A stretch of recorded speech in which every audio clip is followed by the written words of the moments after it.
The cavalry cut through the formation without stopping. Therefore, Chunpingan's pure genuine qi quickly gathered. In the Battle of Old Dragon City, Du Mao's natal item, the sword-swallowing boat, pierced through Chunpingan's abdomen. The reason why Chunpingan suffered from endless diseases was that it was difficult to get rid of. It would not dissipate and would continue to eat away at his soul. However, the old man's kick this time did not have such a drawback. Therefore, the rumor in Jianghu that the fist of a martial artist at the peak is as powerful as a tidal wave destroying a city and as skillful as a flying sword piercing through a needle's eye was not an exaggeration. A martial artist's pure genuine qi was still connected, but it still did not hurt the word pure. This was one of the special skills of the 3 stages of spirit refinement: golden body, distant travel, and mountain peak, for martial artists below the golden body stage. Once their genuine qi was broken, it would be completely broken. If they changed their qi, they would expose their flaws. How could they fight with a great cultivator for a long time? However, this method of feeding the fist was not suitable for all martial artists of the younger generation. It was like an ordinary person holding a bowl of rice. The bowl of rice was as hot as charcoal. Not to mention the bowl being dropped, it would also burn the palm of one's hand. Whether it was Luo Pamountain's Tsinyuenji or the female kiln worker of the Yang family's medicine shop, they were all considered martial arts geniuses. However, they were destined to not be able to endure this torture. However, they had their own martial arts opportunities. The path of martial arts seemed to be a winding and narrow path, but each of them had their own unique bridges to walk on. There were pros and cons for women to practice martial arts. Cui Chung had once traveled to the Central Plains and had personally seen many stunning female grandmasters. For example, they were skillful and gentle. Even Cui Chung, who was a martial artist at the 10th realm back then, would still be amazed. Moreover, compared to men, their lifespans were often longer, and they walked further on the path of martial arts. Cui Chung had a few regrets in his life. One of them was that he had never fought against the female martial god of the Central Plains. He could only hope that the kid under his feet would not disappoint him.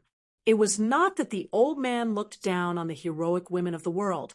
However, the 4 peaks of the martial path were monopolized by a woman. She looked down on everyone else. This made the old man feel a little uncomfortable. As for Chunpingan, he was temporarily inferior to the person of the same age called Chao Siai. However, the old man was not anxious at all. Chunpingan's most outstanding point was his tenacity and comprehension. Good tenacity, high comprehension.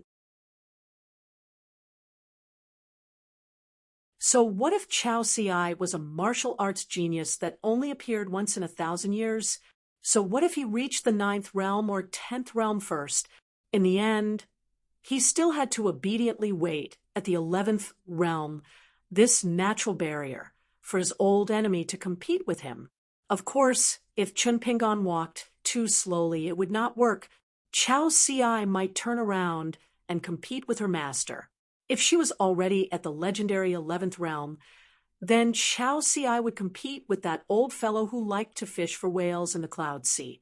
Nothing could be done more than 3 times. The cultivators who truly stood at the top of another mountain wouldn't just stand by and watch one pure martial artist after another build a long bridge for the dead end. Back then, when the Taoist sect leader Lu Qin came to the bamboo house to meet him, he pulled Cui Chung into the world that Lu Qin was in charge of. Was it just for fun? Cui Chung sighed and squatted down. He stretched out his thumb and gently wiped the blood on Chunpingan's face. In terms of bearing hardships, he was indeed much better than his grandson back then. The sons of wealthy families, those who had a good character, helped the people and left their names in history. They all felt that it was right and proper. Those who had a bad character, they played around with life and felt that it was right and proper to be born with a good life. Those who were born poor had ambitions and wanted to bring glory to their ancestors. Those who had no ability were filled with hostility. No matter what, they would be able to bear hardships. The old man sat beside Chun Pingan. He lightly waved his sleeves, and the bamboo door opened. The mountain breeze blew in uninvited. Chun Pingan's breathing had already stabilized. The recuperation of a pure martial artist was about sleeping like death.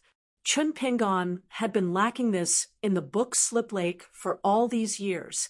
In fact, in the eyes of the old man, Chun Pingan had been traveling for a few times and had always lacked the sense of sleepiness and calmness. Only when he practiced the sword furnace dance was it slightly better. Otherwise, if the bowstring was too tight and he was not beaten to death by people in Jianghu, his martial arts path would be filled with flaws. However, the old man still did not point it out. It was just like he did not point out the gift of the strongest martial arts fate in each realm of martial arts. Some obstacles had to be overcome by the young to understand the principles. Otherwise, even if the holy master sat in front of him and spat saliva everywhere, it might not be useful. Cui Ching looked into the distance and muttered to himself, but then again, the aristocratic families also climbed up from the cold. It's just that the aristocratic families are afraid of the saying that a gentleman's grace for 5 generations will be beheaded. The poor families are afraid of the saying that dragons give birth to dragons, and phoenixes give birth to phoenixes, and rats give birth to children. Once Luo Mountain has its own sect in the future, its troubles will be different from many aristocratic families and immortal mansions. It will not be a dispute over who is right or wrong, but who is more right. That kind of trouble can be said to be very small, but it can be said to be bigger than the sky. It will depend on whether you, Chun Pingan, can convince everyone by then. That kind of tempering of the state of mind. And the big mistake of facing the people close to you on the book Slip Lake are 2 different scenes. Ooh. Cui Ching turned to look at the sleeping young man and smiled. It's a good thing to be afraid of death. You're still young, so don't die. There are great rivers and mountains. Just the vast world alone has 9 provinces. Kid, how many have you seen so far? The old man suddenly seemed to be in a good mood and laughed.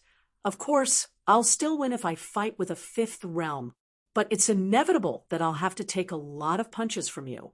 In this way, even if I win, I'll lose. Where will I put my face? The old man laughed loudly. Little brat, so what if you've taken a few long trips? You're still too young. After laughing, the old man said in a low voice, it's time to break through. As long as you don't let that Chao Ci widen the gap of 2 realms, there will be a day in the future. Don't talk about getting back at him. As long as you catch up and surpass him, it won't be a problem for you to win 30 rounds. The old man suddenly looked a little gloomy, although this kid's future achievements were worth looking forward to. When he thought that it would be an extremely long journey, the old man's mood became a little unhappy. He turned his head and looked at the sleeping guy. Unable to vent his anger, he waved his sleeve and scolded angrily.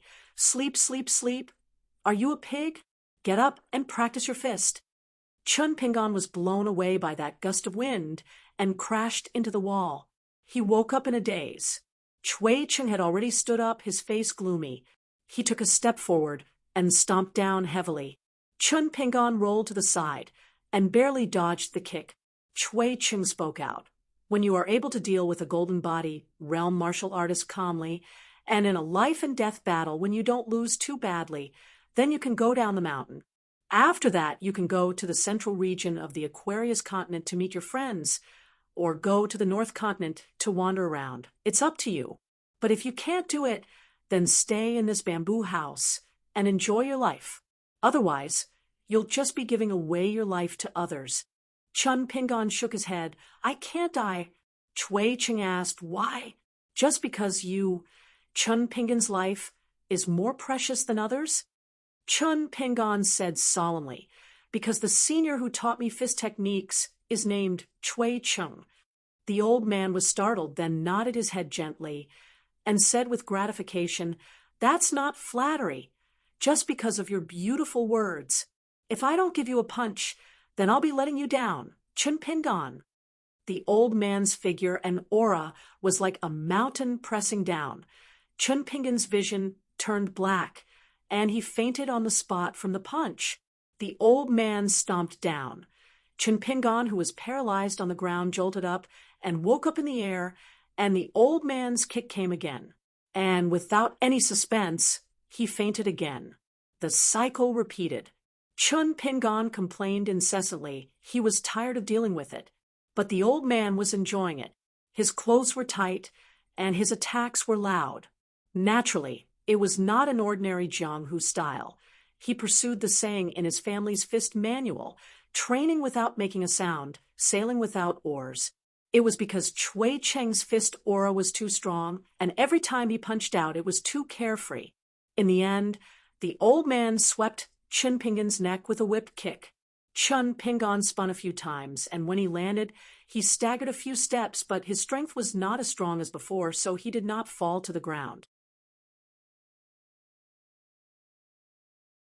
Chun Pingon bent his body and took a few steps back. He did not slack off at all. He stared at the old man.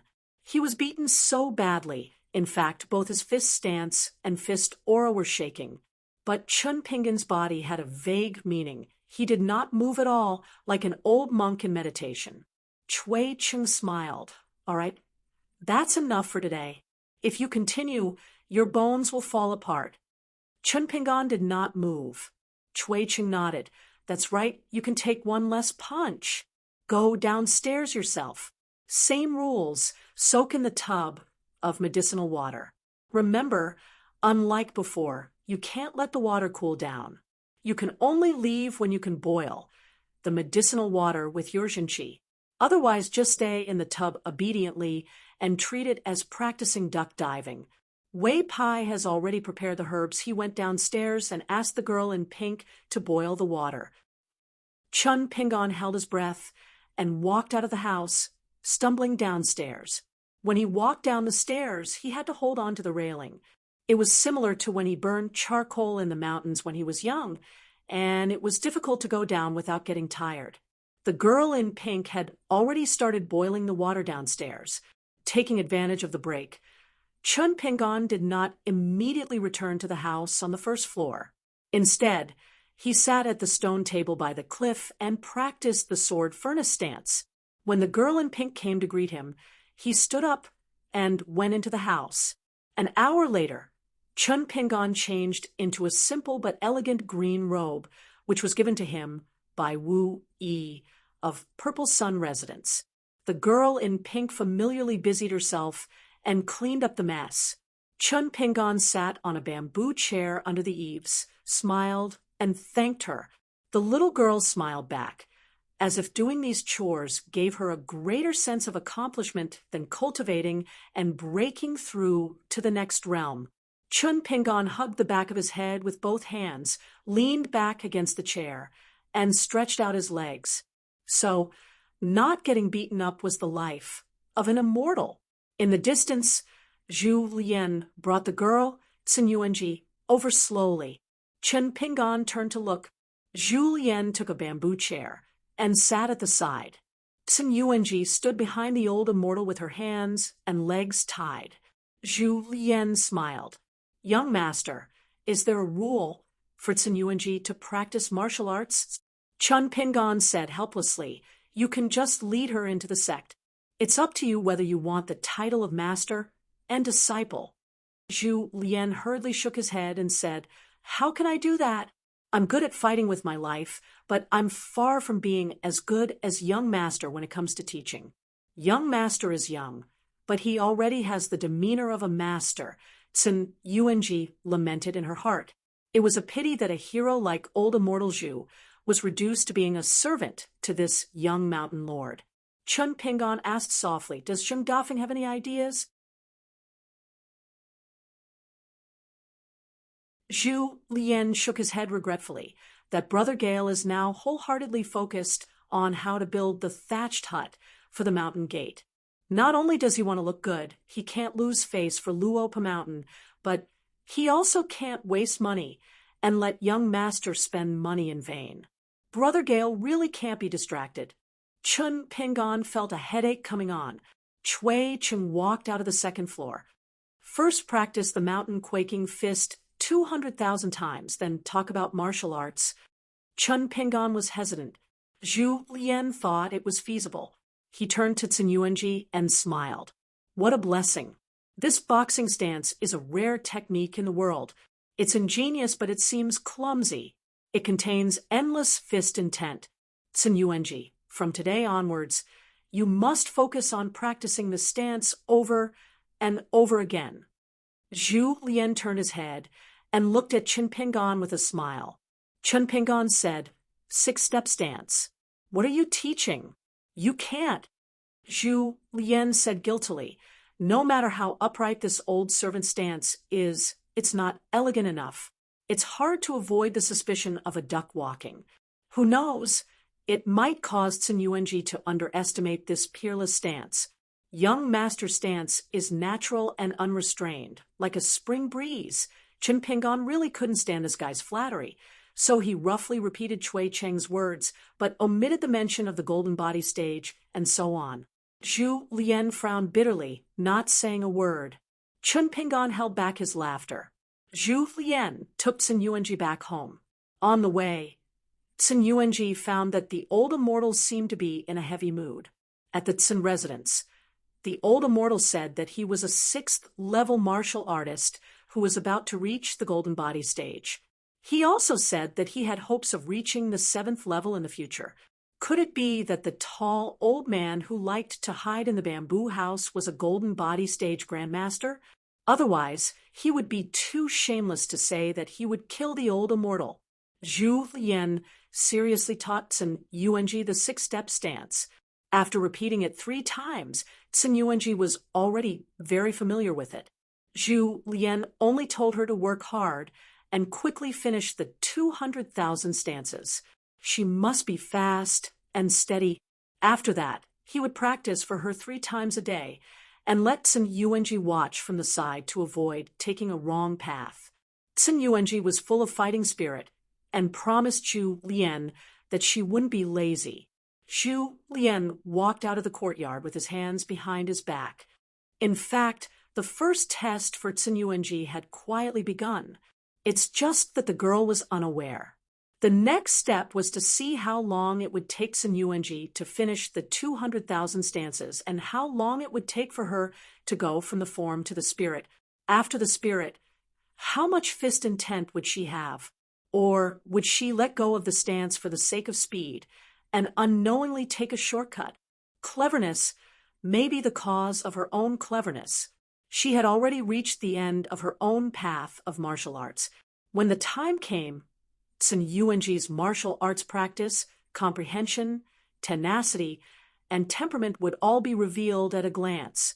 Whether Tsin Yuanji's future achievements would be the golden body stage that was already in the bag, the far travel stage that had some hope, or even the peak stage that originally had a very slim possibility, it would all depend on these 20 repetitions of the 6-step stance.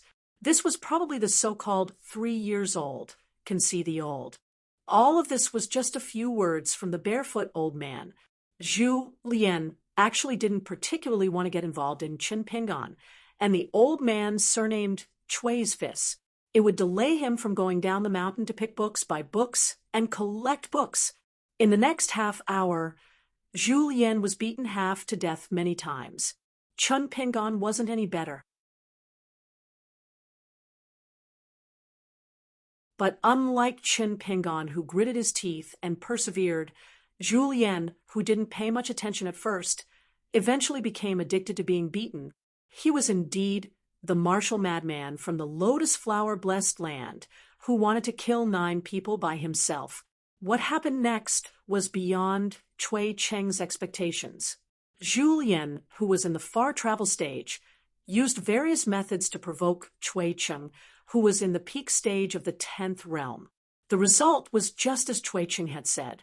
Zhu Lian couldn't really kill Chun Pingon, but he could force him to kill him.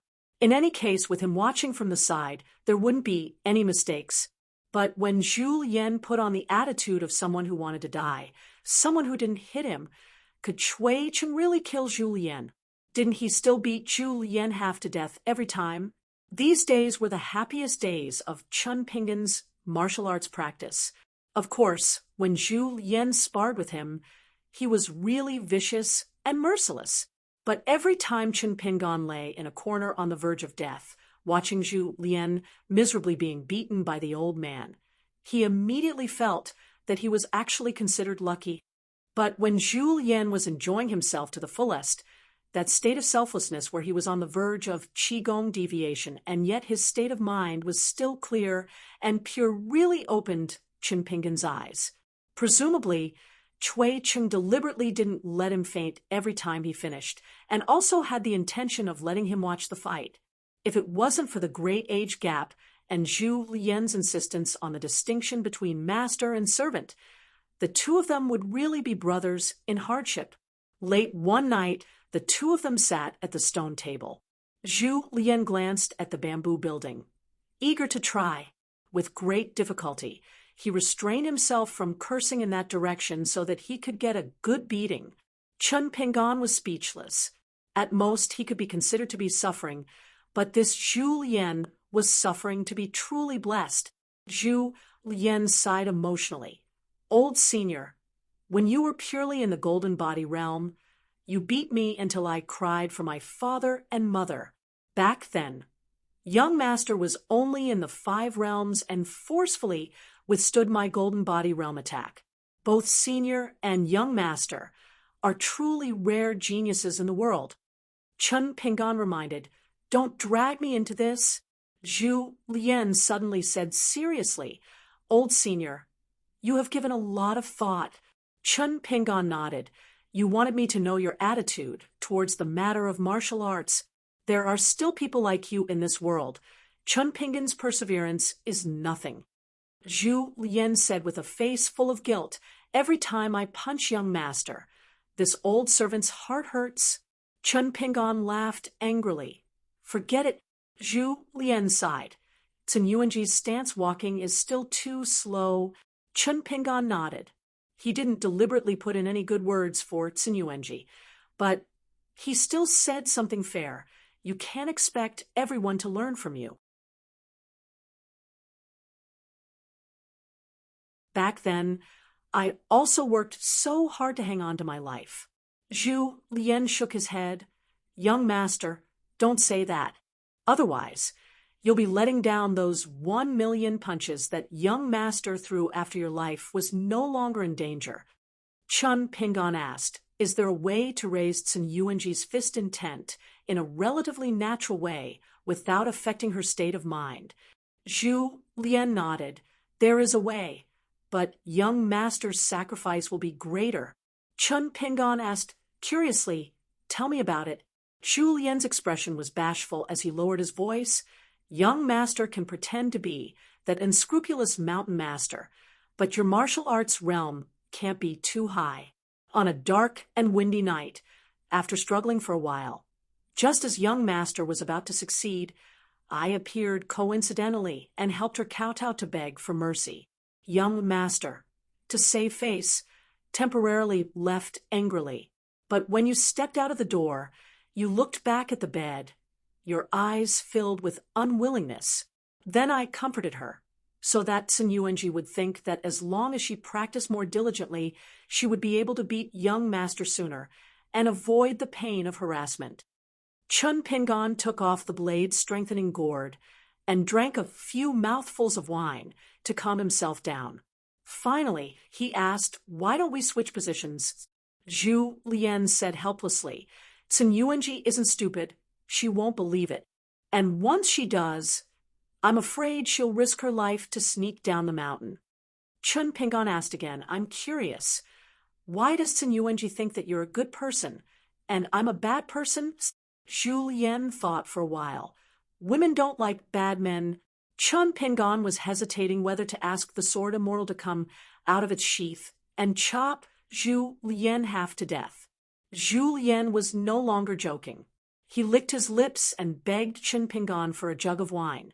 He said that as a loyal and devoted old servant, he had to endure the rebellion of the wine worm in his stomach. When he buried the wine, he did not dare to hide a few jugs of good wine. Now his intestines turned green with regret. Chun Pingan told him to get lost. Zhu Lian knew that it was hopeless and smiled. "Young master, you're still so young, yet you're so old-fashioned when it comes to matters between men and women. Isn't it too pedantic and boring? Which good man doesn't have a few female confidants?" Chun Pingan fastened the blade-strengthening gourd to his waist and covered his sleeves with his hands. He looked into the distance and said softly, "In the future, if there's a girl who likes me, I may not be able to stop her. But I can't only like one person in my life. That's something I can do and must do." Zhu Lian scratched his head and did not speak. Chun Pingan waited for a long time before he turned around and joked, "For the first time, you don't have any flattery to follow?" Zhu Lian shook his head and murmured, "Only infatuation in the world can't be made fun of." Chun Pingan said emotionally, "If you're not infatuated, then you can't describe such a person." Zhu Lian slapped the table and said, "Young master is indeed a hidden master. This kind of flattery is flawless. This old servant is far inferior." Ew. Chun Pingan gritted his teeth and said with a fake smile, "Zhu Lian, just you wait. When I reach the same level as you, just wait and see." Zhu Lian nodded and said, "Maybe it'll be tomorrow. It's very simple." Looking at Zhu Lian's expression, Chun Pingan was speechless. Zhu Lian looked as if he would be struck by lightning if he told half a lie. There was a moment of silence. Chun Pingan asked, "I can see that Pei Qian and the two little guys get along very well. But I haven't been home all these years. Is there any problem that I missed? But you don't think it's appropriate to talk about it? If there is, Zhu Lian, you can talk about it." Zhu Lian shook his head and said with a smile, "There's nothing that can't be said in front of young master." Chun Pingan sighed and pointed at Zhu Lian helplessly, indicating that he had nothing to say. "There aren't many people in Luapa Mountain now, so there aren't many problems. As for some external affairs, young master has already taken care of the big ones. As for the small ones, such as giving gifts to the neighbors who helped young master every year to repay their kindness, Miss Wan also set the rules back then. In addition to the two shops, when this old servant took over, it was just following the prescribed order. It wasn't complicated at all. Many families have already moved to the county capital and have made a name for themselves. Some of them have politely rejected this old servant's gifts, but they are still courteous to me when I visit them for the new year. As for some, even though they have money, they become more and more greedy. This old servant will play along with their greed. As for those who are still poor, this old servant did not give them much money, but I will visit them a few more times. I will visit their homes and ask them if they need anything urgently. If they can help, they will help. If they can't, they will play dumb." Zhu Lian spoke tirelessly. If one understood Zhu Lian's life in lotus blossom-blessed land, one would know that Zhu Lian handled the affairs of the secular world with ease, from the court to the battlefield, to the trivial matters of the family. Zhu Lian smiled and squinted his eyes, looking at the young man in green who was used to thinking about this and that. "Other than that, there are some small problems that I can't speak or do on behalf of young master. When young master reaches Luapa Mountain, these will vanish. This is the truth. Therefore, young master, I have another truth to say. No matter how far away you are from home, no matter how difficult your journey is, you must come back. Luapa Mountain is not afraid to wait." Ooh. Chun Pingan nodded. Zhu Lian smiled and said, "That's enough. When young master travels to the North Continent in the future, you don't have to worry too much about Luapa Mountain. There's Elder Chui, this old servant, and now Brother Fong Fong. Young master need not worry too much." Chun Pingan nodded again, then asked curiously, Why is Shiro no longer as wary and distant towards you as before? Julien smiled and said, maybe Shiro has been looking at me for a long time and feels that my appearance is not really unsightly. After all, when I was in Lotus Blossom Blessed Land, I was known as a banished immortal, a distinguished and handsome young master. Chun Pingon glanced at Julien and shook his head, saying, in any case, I can't tell. Julien covered his sleeves with his hands and smiled with squinted eyes. He laughed until his shoulders shook, as if he was reminiscing about the past. Young master, you don't know how many girls in Lotus Blossom Blessed Land back then. Just by looking at my portrait, they fell in love with me for the rest of their lives. Chun Pingon smiled and asked, back then, could you compare to Cui Dongshan's current youthful appearance? Julien thought for a while and said seriously, to tell you the truth, I'm not boasting. Back then, I was even more elegant. Chun Pingon sighed. That was really asking for a beating. Julien smiled and said, that's why I have to go and learn martial arts, or else I'll have to worry about my. But one day, Chun Pingon was stunned for a moment before he understood Julien's meaning. Chun Pingon did not turn his head. If you have the guts, say that to the senior.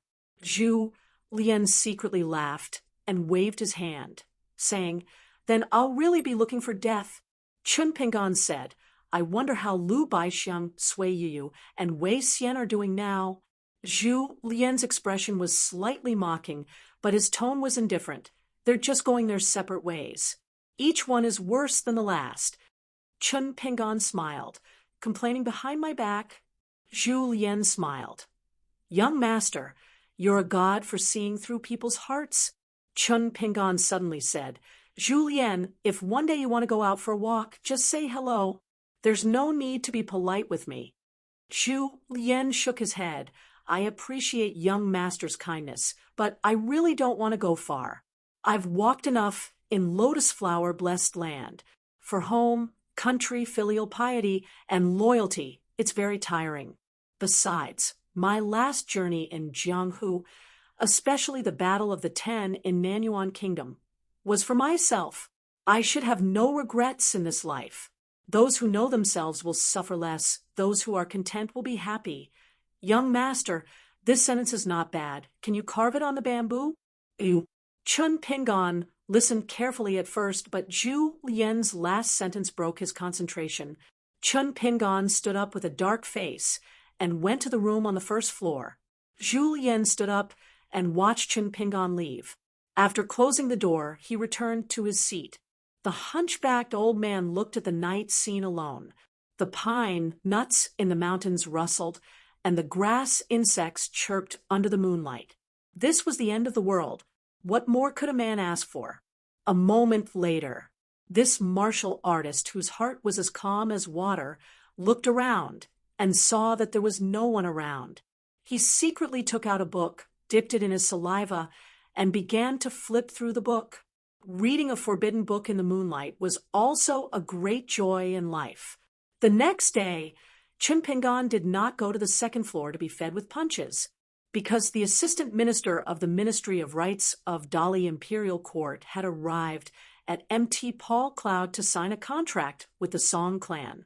Wei Pai personally came to MT Luapa and then brought Chun Pingon to Linlu Academy.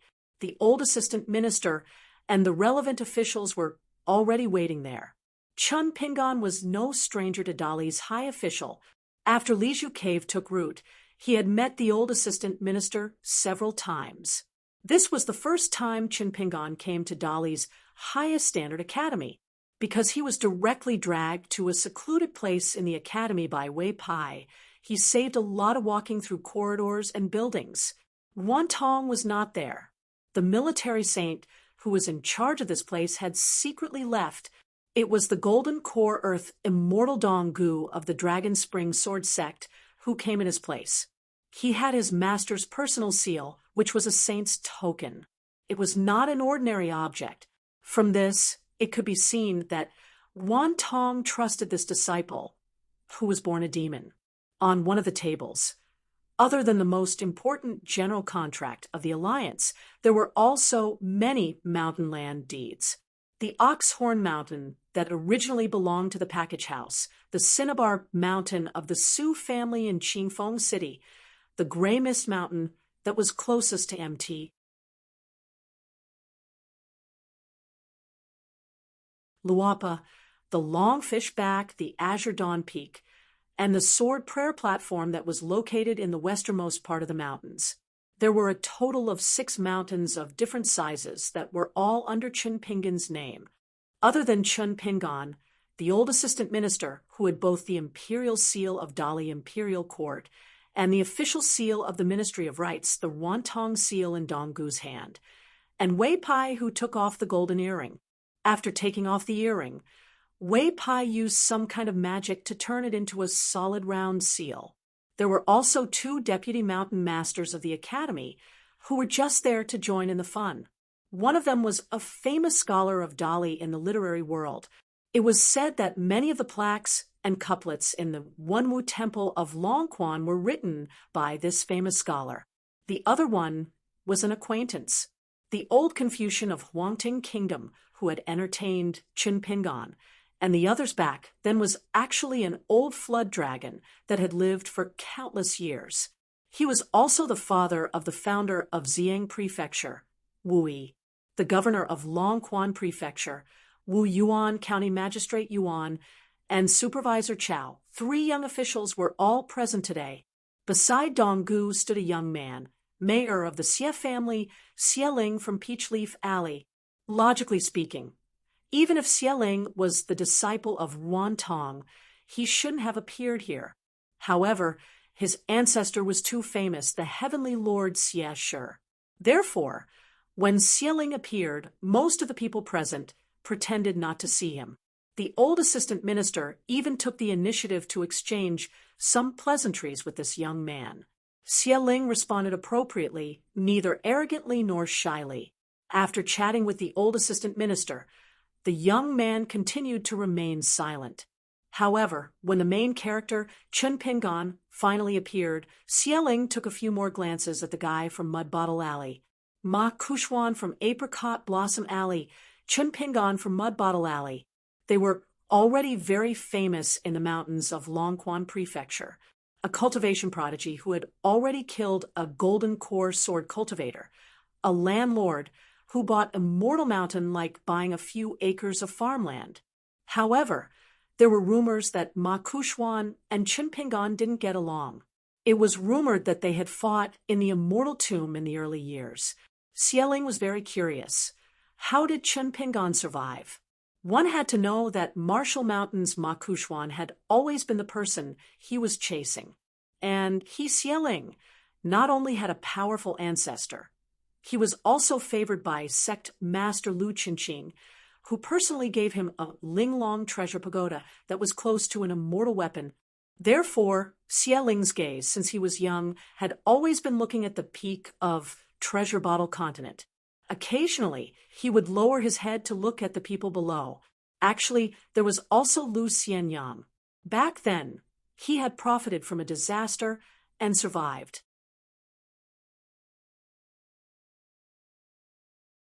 He was even brought to South Swirling Continent's Chun clan to study. His luck and future were very good, but after all, the journey was long, and the news was not smooth. Furthermore, in a short period of time, it would be very difficult for him to do well. In the cultivation of the 3 sects and 100 sects, the more orthodox one was, the harder it was to break through quickly, although one could walk higher and further on the great Tao. In the early stages, they were often inferior to the genius disciples of the unorthodox path, who would advance rapidly on the path of cultivation. As for the little fellow called Gu Ken from Book Lake, it was said that he was extremely dismal. He had even lost the descendant of the true dragon.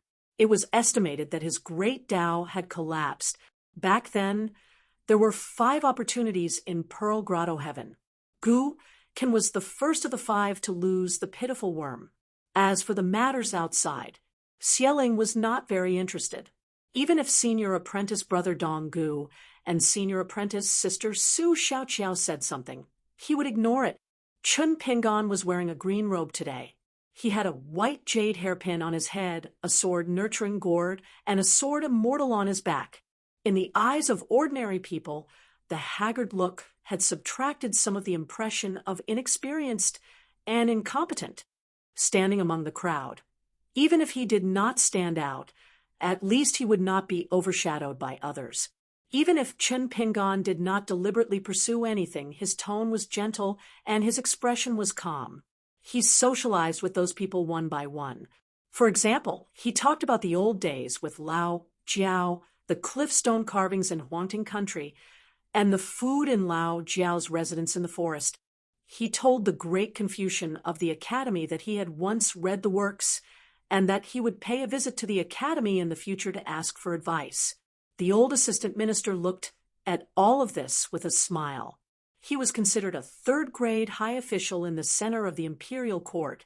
He was noble and had real power. Of course, the old man had an impression of Chun Pingon. The first time they met was at St. Ruan's sword-forging shop. The shabby young man was standing beside Wan Xiao. Both of them were friends, and neither of them felt awkward. The old assistant minister, who had cultivated a pair of sharp eyes in the officialdom, remembered Chun Pingon at that time. Wei Pai stood beside Chun Pingon throughout the day. Even Dong Gu of the Dragon Spring swordsmanship sect, who looked like a man of few words, took the initiative to chat with Chun Pingon. The matter of signing the contract was originally not complicated, probably because there was a scribe from the imperial court named Pen Sticker on the side, and Wei Ba and Wan Chung were participating in this event. The assistant minister of the Ministry of Rights added a few more steps to make it seem more grand. Of course, it had to conform to the Great Li's etiquette. From the beginning to the end, there were no twists and turns. The group chatted happily, and there was no banquet to celebrate. After all, they were in Linlu Academy. As the assistant minister of the Ministry of Rights of Dali, he was busy with work. This year, he was in charge of the local evaluation of officials in Dali. Therefore, he was about to go to Ox Horn Mountain. He took the ferry back to the capital and left first. In the end, Chun Pingon and Wei Pai stood in a pavilion used for sightseeing in Linlu Academy. Chun Pingon did not ask about Gao Xian. It was inappropriate. After all, he was a hostage sent by the Great Sui Kingdom to Dali. Wei Pai smiled and asked, "What are you looking at?" Chun Pingon retracted his gaze and smiled. Nothing. Standing in this new and magnificent Linlu Academy, looking at the old school that no one taught and no one read, one could only vaguely see the outline of the town. It was not clear at all.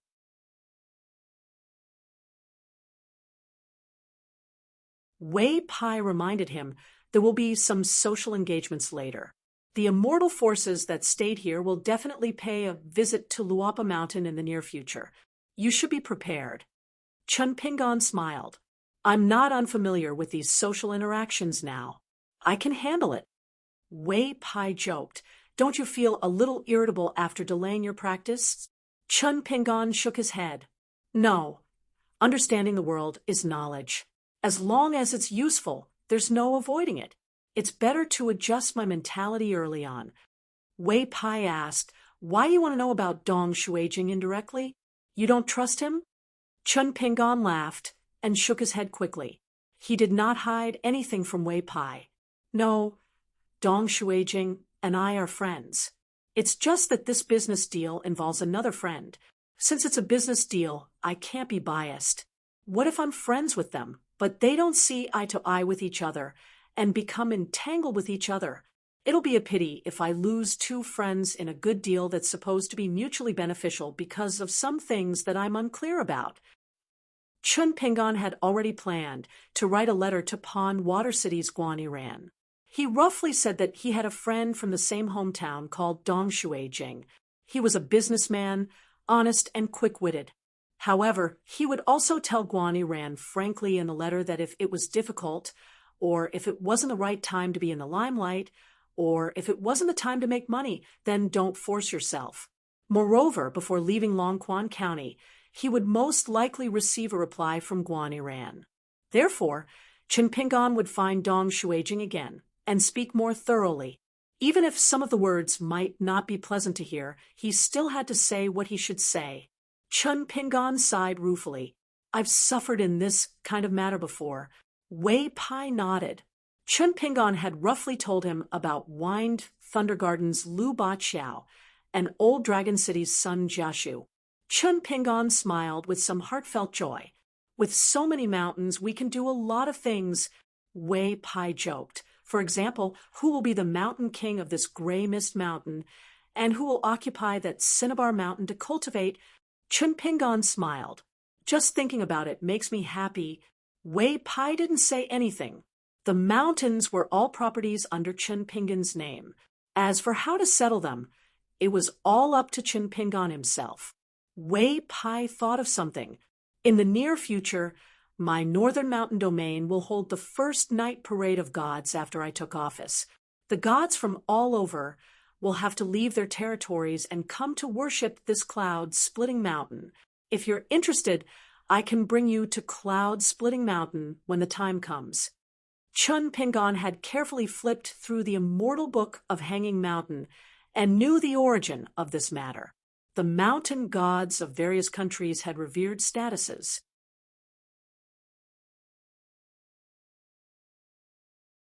Moreover, the god position and the highest-ranking Jiang god were destined to not be higher than the 5 great mountain gods.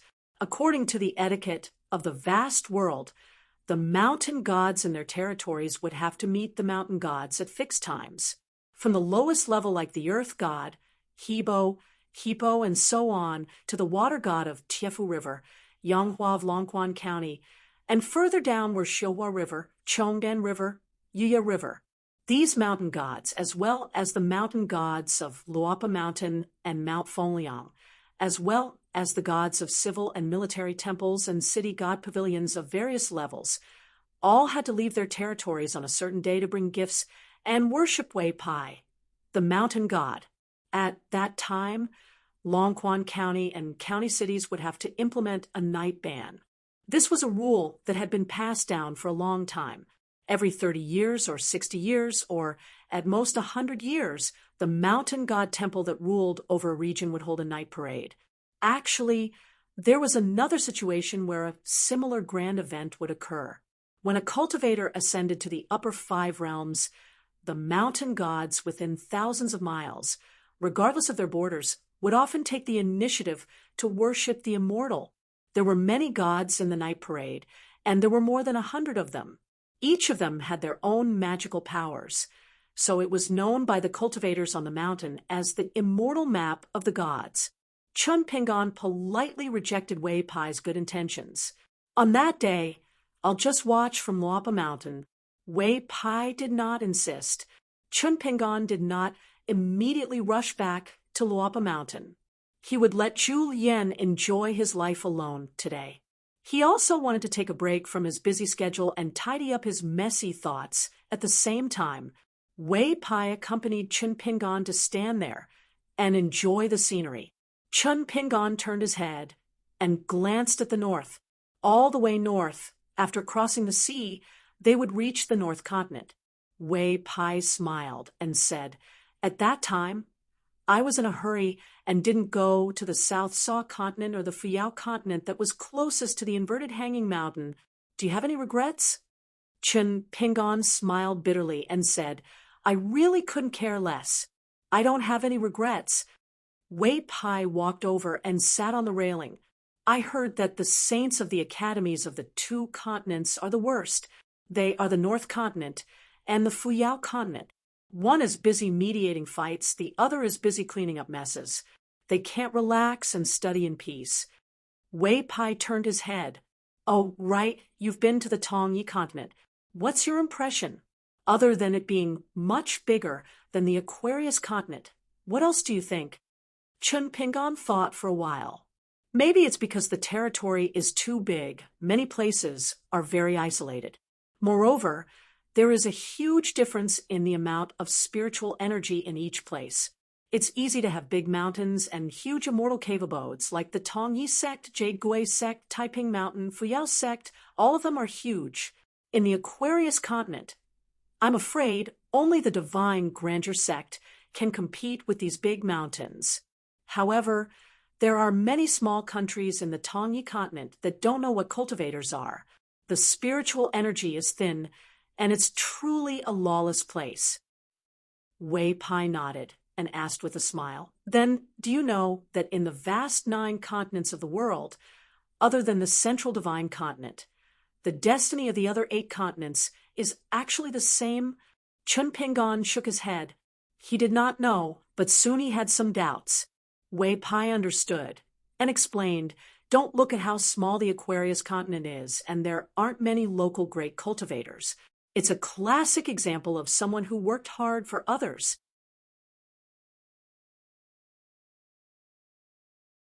If we trace it back to the source, according to the so-called books of the secular dynasties, it's actually not bad. Just the cultivators who came out of the Pearl Grotto heaven. There's Xie Shi from the Peach Leaf Alley, Chao Shi from the Mud Bottle Alley, and the younger generation, Lu Xianyang, Zhao Yao. Didn't they all run out, right? It's because they can't keep people. That makes the Aquarius continent seem especially shabby. Chun Pingon sighed. Previously, the Tongya continent was in chaos. I don't think the Fuyao continent is any better. Moreover, the demon clan's 1,000 years of operation in the Tongya continent has caused great damage to the Tongya continent, especially the Taiping Mountain and the Fuyao sect, which suffered the most casualties. But at least the continent has been turned upside down. When I was at the inverted mountain, I knew that the South Saw continent, the Tongya continent, and the Fuyao continent all had great treasures. I heard that the Fuyao continent was the most chaotic among the 9 continents. Now that the Fuyao continent is also in chaos, I can't imagine how badly the saints and gentlemen of the academy are in. The Fuyao continent, as Chun Pingon knew from the immortal book, was indeed chaotic.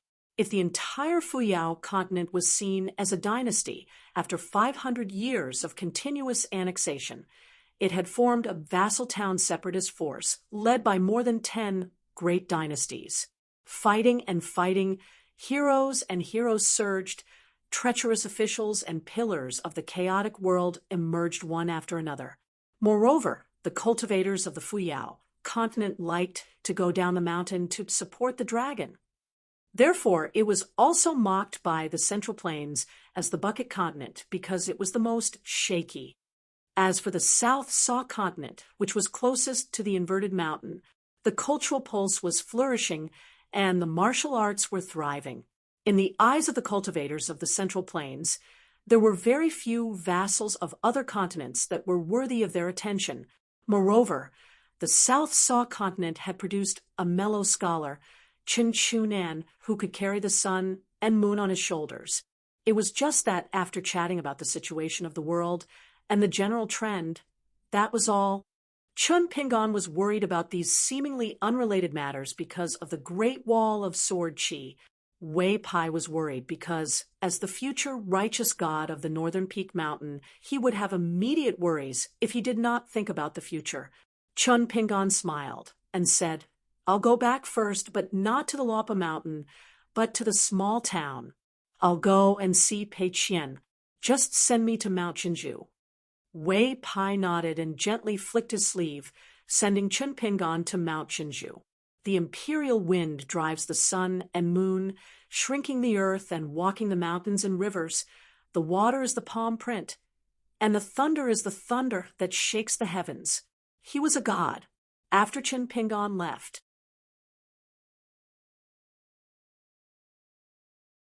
Wei Pai sat alone on the railing of the pavilion.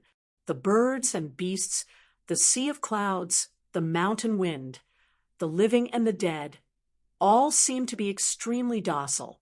Suddenly, he laughed because he remembered a small matter just now. Mayor of the Xie family found Chun Pingon in private.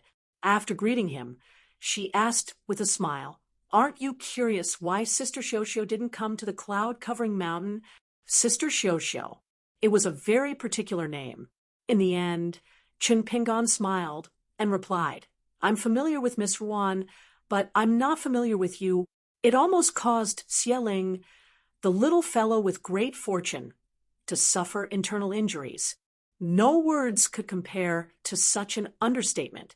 It was enough to make people suffer in silence. Perhaps even a blind person by the roadside could see that Xieling admired his eldest senior sister very much. Not to mention the disciples of the Dragon Spring sword sect. It was just that Xieling's cultivation talent was good, and his opportunities were great. In the end, he was inexperienced and thought that not many people could see through his thoughts. Then he met Chinpingan. Although the two of them were not much different in age, in terms of controlling people's hearts, it was like a lower 5-realm cultivator being casually bullied by an upper 5-realm cultivator. The key point was that Xieling asked for it. From the moment they met, he had been sizing up Chinpingan. When Chinpingan saw Wan Fei, of course he could only hide. Seeing Xieling, would he be afraid? Wei Pai stretched and turned to look at the long spring palace in the north of Dali's capital. He wondered if the osmanthus flowers had bloomed this year. Would there be another woman who broke the osmanthus branches and walked on the mountain path with it in her hand? Would there be a man beside her that she liked in this life? If there was, he hoped that he was a scholar with good character and learning. Wei Pai nodded. Julien said it well. If it was a scholar without the strength to truss a chicken, there would be no worries at all. If it was a cultivator, it would be more troublesome. But it didn't matter.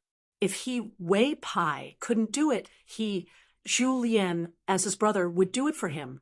This kind of thing, holding a gunny sack, covering one's face, and knocking someone out was a secret technique that one had to be proficient in.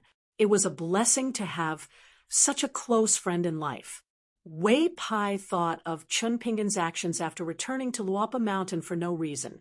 Wei Pai sighed and murmured, You already have such a big territory, but you still think that living in a small house on the first floor of the bamboo building is enough? Wei Pai was relieved. The place to settle down was small. A place of peace needed to be big. To search for great freedom in a mustard seed. Wei Pai put his hands on the railing and softly hummed a folk song that he learned from Pei Qian, Eat Stinky Tofu. Wei Pai suddenly had a craving for food that he hadn't felt for many years. He didn't know if Chinpingan would stay until winter. At that time, when there were winter bamboo shoots in the bamboo forest, he would dig up a few and bring them to the bamboo building. He heard from Julien that Chinpingan's cooking skills were actually quite good. Wei Pai didn't know that when the young Chinpingan took Li Baoping, Li Huai, and the others to travel to study, the only time he felt wronged was when those heartless little guys disliked his cooking skills. The pot of fish soup he cooked was far inferior to the big table of mountain offerings in Lao Jiao's mansion. This was a knot in Chinpingan's heart that he still couldn't untie. After that, he traveled alone, eating and sleeping in the open. Every time he was free, he would compete with his food. Naturally, his cooking skills were good. In the small town, as soon as Chinpingan stepped over the threshold, he saw the head on the counter.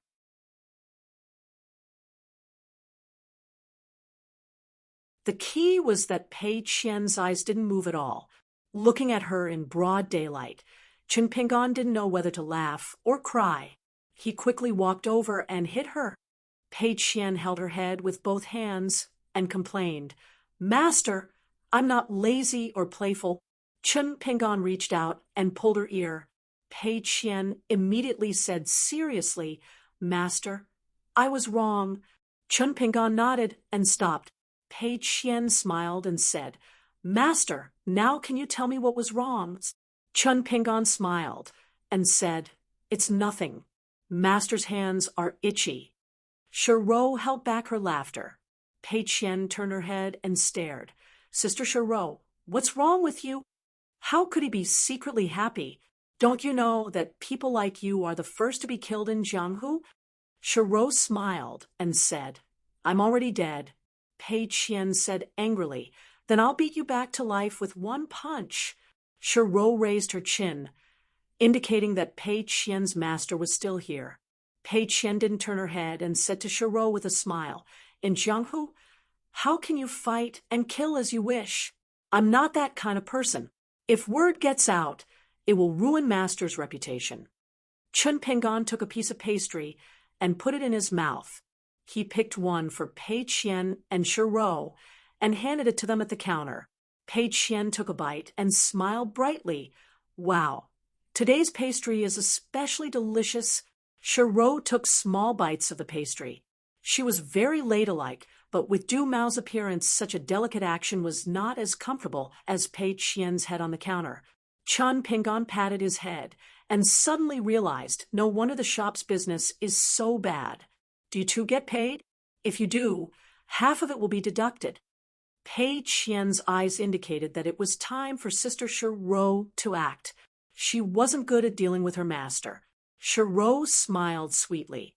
Chun Pingan's hair stood on end and changed his words. "Okay, I won't deduct it." Pei Qian raised her hand. Shiro hesitated for a moment and quickly gave her a light high five to celebrate. Chun Pingan said helplessly, "I'll go to the other shop to take a look." Pei Qian quickly jumped off the small stool and went around the counter, shouting to lead the way for her master. In fact, they were all in Dragon Riding Alley, just a few steps away. Shiro looked at the back of the big and small one walking out of the shop, and she also smiled. Until this moment, she realized that it was indeed different without Chun Pingan in Luopa Mountain. Set a small goal first, such as 1 second to remember. Book Guest House mobile version.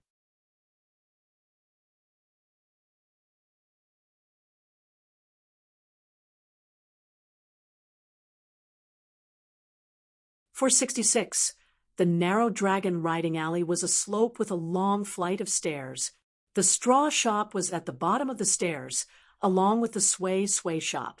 The two shops were the ancestral businesses of the little girl with ponytails, Shi Jiachuan's family. Later, the little girl did not follow Li Baoping and Li Huai to the Great Sui Kingdom Academy to study, nor did she stay in the town like Dong Shuijing. Instead, she followed her family and moved to the capital of Dali. She sold the two shops. Later, with the help of Wan Chui, the shops passed to Chun Pingan. Every time Chun Pingan returned home, Dong Shuijing would still see him. However, Shi Jiachuan had not seen him since that time they parted. The straw shop was first owned by the Shi family. It sold sundries and stored many old items. It was the earliest pawn shop in Liju Cave. Later, when they moved, the Shi family picked some relatively pleasing antiques and left half of them in the shop. It could be seen that even if the Shi family moved to the capital, they would still be a big family. When Chun Pingan first returned to Liju Cave after he got the shops, especially after he knew the value of those items, he felt guilty and uneasy. He always thought that it would be better to just close the shops. When the Shi family returned to the town to visit relatives, he would return the shops and the items to the Shi family at the original price. However, Wan Xiu did not agree at that time. She said that business was business and relationships were relationships. Although Chun Pingan agreed, he still felt a knot in his heart. However, now that he was used to doing business with others, he did not think about it. However, if the Shi family was willing to send someone to take back the shops, Chun Pingan felt that it was okay and would not refuse. However, in the future, both sides would not be able to talk about relationships. Of course, how much was his relationship with Chun Pingan worth? There was only one shop assistant in the shop. She was an old woman with a simple temperament. It was said that when Wan Xiu was the shopkeeper of the shop, she often chatted with her. Chun Pingan naturally recognized the old woman. She came from Apricot Blossom Alley, according to the seniority in the town. Even if there was a 40-year difference in age, he only needed to call her Aunt Chen. However, they were not real relatives.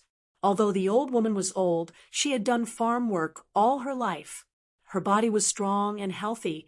Even though her children had moved to Longquan County City and stayed there a few times, she really couldn't endure the large and cold houses there. She couldn't even find an acquaintance to quarrel with, so she stubbornly returned to the small town.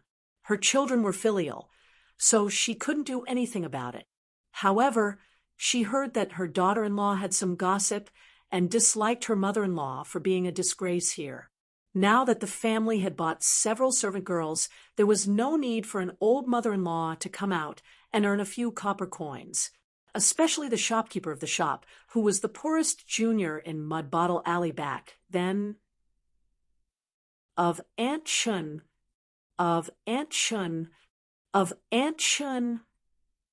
Chun Pingon chatted with the old woman for a long time. They both used the town's dialect. The old woman was talkative. When they talked about the past, she looked at Chun Pingon, who was now very successful. The old woman could not help but tear up. She said, "How good would it be if Chun Pingon's mother could see her current situation?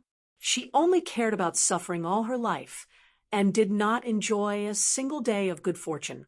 In the last year, she could not even get out of bed. She did not even make it through that winter. Heaven was not fair." When they talked about the sad part, the old woman complained about Chun Pingon's father. "What's the use of being a good person? He is also a sinner.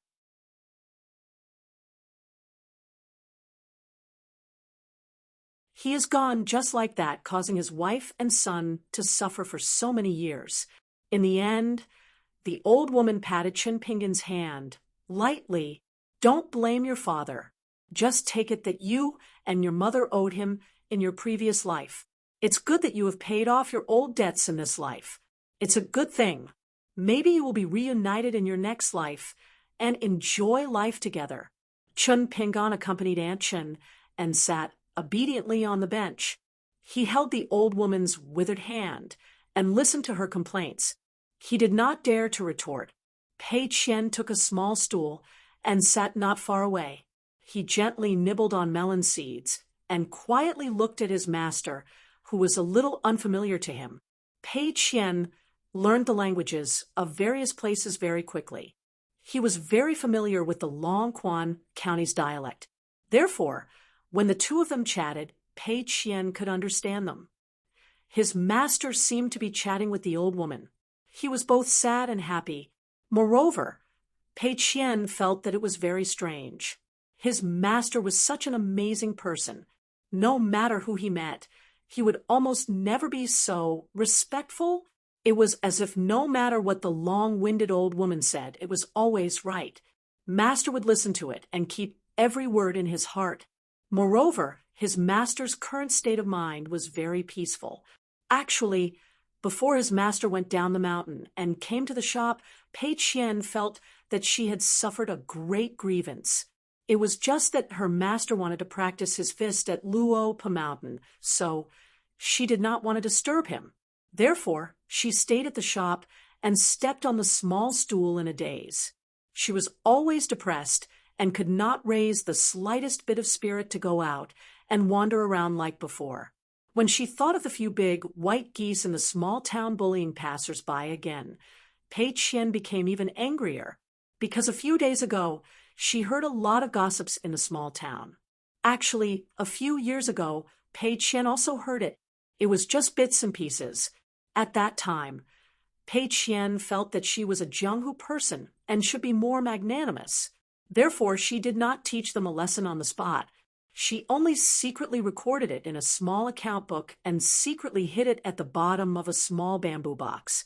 Which day, which bastard, grandson, old woman, and what kind of words she heard. However, after her master returned to Luo Pa Mountain, there were especially many bad words recently. There were many idle men who were full but did not die from eating too much. There were also people who were about the same age as her master, and some gossipy women who gathered at the corners of the streets and alleys and gossiped together. Most of them were old affairs that happened in Mud Bottle Alley, and some rumors about Chun Pingon being an apprentice of the dragon kiln. They liked to joke about the pitiful things that happened to Chun Pingon when he was young. This was not too much.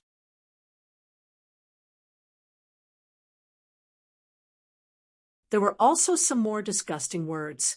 They took out her master's friend Lu Xianyang, the neighbor Song Jisun, and the servant girl GQ, as well as Gu Ken's mother, the widow, and even Wan Xiu's sister to make up stories. For example, her master relied on fawning on Wan Xiu to achieve today's glory. They also said that he had an affair with Gu Ken's mother, so he often helped the widow and often borrowed money from Song Jisun and did not pay it back. It was too much. Pei Qian firmly remembered it. Every time she returned to the shop behind Ro's back, she took out the account book at the bottom of the box. When she started writing, she gnashed her teeth, so the ink was especially heavy. If her master was not in Luopa Mountain now, Pei Qian would have already taken action, no matter if she was a little kid or an old woman who was dozens of years old. Later, Ro noticed some clues one day and comforted Pei Qian. She said that whether it was in the marketplace or in the imperial court, how many people would really see others doing well? There were definitely some, but there were very few. When they met you face to face, they would flatter you and say good things about you. Then they would turn around and gossip behind your back. This was a very normal thing. As a result, Pei Qian retorted, saying that he did not care, but saying bad things about his master, no. Ro felt that it was tricky. She was really afraid that Pei Qian would not be able to hold back one day and hurt someone. Therefore, when Chen Ping'an came to the shop this time, she actually wanted to talk about this matter. However, Pei Qian was sticking to her master, so Ro did not have a chance to speak for the time being. She just thought that Pei Qian had met her master today and heard the old woman's nagging. Suddenly, she was angry and felt wronged, but not so much. In particular, Pei Qian remembered that one year, when he helped his master pay respects to his parents' graves, he met an old woman halfway up the mountain. When Pei Qian looked back, the old woman seemed to be standing at the grave of his master's parents. She was bending down to put a plate of glutinous rice cake and smoked tofu in front of the grave. Pei Qian chewed on melon seeds and grinned. He would not tell his master about this troublesome matter. Also, he would smile more often to this old woman, who would have to call his master Annie Chen in the future. After leaving the straw shop, Chen Ping'an did not directly send Pei Qian back to the shop. Instead, he took Pei Qian to go shopping. They walked up the stairs of Dragon Rider Alley and then took a detour through the streets and alleys to Lu Xian Yang's ancestral home. After opening the door, Chen Ping'an picked up the broom and began to clean. Pei Qian was no stranger to this place. When they parted in Red Candle Town, her master had given her a bunch of keys, including this place. Every now and then, she would come here with the girl in pink to clean this place. When they parted that time, her master had specially instructed her not to touch anything in the house. At that time, she was still a little sad, so she asked the girl in pink if she had told her master that. The girl in pink hesitated, and Pei Qian knew that she had not. She squatted on the threshold and felt melancholic for a long time, letting the girl in pink work alone. Pei Qian said that she looked at the almanac and that she did not have the strength today. Today was different. When her master was sweeping the floor, she did not need to look at the almanac to know that she was full of strength today. She ran to the kitchen and took a bucket and a rag. She scooped some water from the water tank that still had some water left and helped to clean the tables, stools, and windows in the house. Chen Ping'an laughed and told Pei Qian many stories.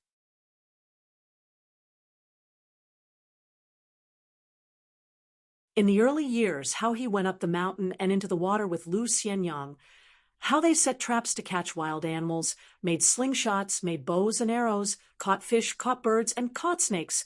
There were many interesting stories.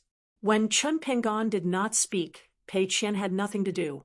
She would recite something like the rules of the village and the ancestral teachings of the family. It was so catchy that even Chen Ping'an did not know where she learned it from and recited it. When the rooster crows, sweep the courtyard and make it clean inside and outside. Lock the door and personally inspect the house. 3 provinces of gentleman and son, every porridge, and meal is not easy to come by. The quality of the utensils is clean, and the jar is better than gold and jade. Do not think of the kindness that is given. Do not forget the kindness that is received. Follow the rules and listen to the heavens. Chun Pingon listened to her recitation and did not ask much. He just looked at Pei Qian, who was working and shaking her head. Chun Pingon's face was full of smiles. After finishing, the two of them sat together on the threshold to rest. Pei Qian asked, "Master, your relationship with Lu Xianyang is so good." Chun Pingon nodded and said, "Of course." Master was Lu Xianyang's little follower back then. Later, there was a little slug who was a burden behind Master. The three of us had the best relationship back then. Pei Qian turned to look at her master, who had lost a lot of weight. She hesitated for a long time and asked softly, "Master, if someone said bad things about you, would you be angry?" Chun Pingon smiled and said, "If someone said bad things about me to my face, I would not be angry. If someone said bad things about me behind my back, I would not be angry." Pei Qian wondered, "Master, didn't they say that even a clay bodhisattva has some anger? Why are you not angry?" Chun Pingon patted Pei Qian's little head. "Because it's useless to be angry." Pei Qian handed a handful of melon seeds to her master. After Chun Pingon took it, the master and disciple ate the melon seeds together. Pei Qian said sullenly, "Then we'll just let others say bad things?" "Master, this is not right." Chun Pingon sat there lazily, eating melon seeds. He looked forward and smiled. "Do you want to hear a big reason or a small reason?" Pei Qian smiled and said, "I want to hear both." Chun Pingon nodded and said, "Then let's talk about a big reason first. It's not only for you to hear, but also for me to hear. So it's okay if you don't understand for the time being. How should I put it? What we say and do every day. Is it really just a few words and a few things? No, these words and things are strands that gather together. It's like the streams in the mountains in the west, which eventually become the Dragon Whisker River and the Tiefu River. This river is like the most fundamental foundation of each of us. It's an important vein hidden in our hearts. It determines the greatest joys and sorrows of our lives.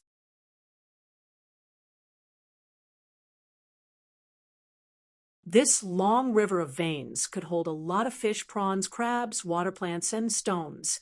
But sometimes it would dry up and flood. It was hard to say, because most of the time we didn't even know why it became like this. So in the article you just recited, it mentioned the 3 virtues of a gentleman. Actually, the Confucian school has another saying. It's called restraining oneself and returning to propriety. When I was reading the writings of the scholars, I saw a great Confucian scholar in Tongye Convent who was known as a perfect person throughout history. He specially built a plaque with the words "restraining anger" written on it. I think that if you can do this, your state of mind will not be flooded. You won't be flooded when you meet a bridge or a dam bursting when you meet a dam. Ooh, Pei Qian asked, "Then what about me?" Chun Pingon smiled. "It's a small principle. Then it's even simpler. When you're poor, when you're being criticized, you can only endure. You can't help but criticize others behind their backs. It's fine as long as you don't break them. If your family is rich and you're living a good life, others will be jealous. Why can't you let them say a few words? When you return home, the family that's living a good life will be criticized by others. Their ancestors' blessings won't be reduced at all. The poor family might even lose their own merits and make things worse. Thinking about it like this, you're not angry anymore, right?" Pei Qian crossed his arms and frowned. He thought hard about this small principle and finally nodded. "I'm not that angry anymore, but I'm still angry." Chun Pingon smiled. "It's normal to be angry. But when you're angry, you don't rely on your ability to beat people. You don't use big mistakes to deal with small mistakes. That's very good." Pei Qian jumped for joy. "Master, I've heard so many bad things, but I didn't beat people, not even once." Chun Pingon nodded and said, "Then I'll give you a verbal reward." Pei Qian smiled and said, Master, give me a few copper coins as a reward. Chun Pingon smiled and shook his head. That won't do. You have to pay attention to profit and loss.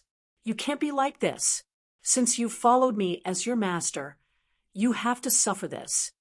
Pei Qian smiled and said, What kind of suffering is this? Chun Pingon turned his head and saw that Pei Qian was holding the shells of the sunflower seeds in his hand. Pei Qian did the same as Chun Pingon. Chun Pingon poured the melon seed shells in his palm into Pei Qian's palm and said, One day you will meet some people. As long as you casually throw the melon seed shells on the ground in the alley, they will point fingers at you. These people can be divided into two types. One type is from a rich family and has never struggled in the mud. The other type is people who have left the Riding Dragon Alley, but they are destined to stay in the Riding Dragon Alley for the rest of their lives. In the future, you have to be more careful of the latter, because the former is arrogant, the latter is evil. Pei Qian opened his eyes wide and said with a look of disbelief, throwing the melon seed shells casually and getting scolded, The ground is full of chicken dung and dog dung, and I don't scold them? What kind of world is this? Chun Pingon didn't talk about the two more extreme kinds of cause and effect, such as the moral defects of the saints and the occasional good deeds of the wicked. It was too early to talk about these things with Pei Qian. It wouldn't make Pei Qian more reasonable, but would only become a burden for him. Moreover, Chun Pingon didn't want Pei Qian to become the second him. Therefore, when Chun Pingon told Pei Qian about the principles that he had figured out, it was like a bowl of millet porridge or a steamed bun. No matter how much Pei Qian ate, he wouldn't go bad. Even if he ate too much, Pei Qian would only feel a little bloated.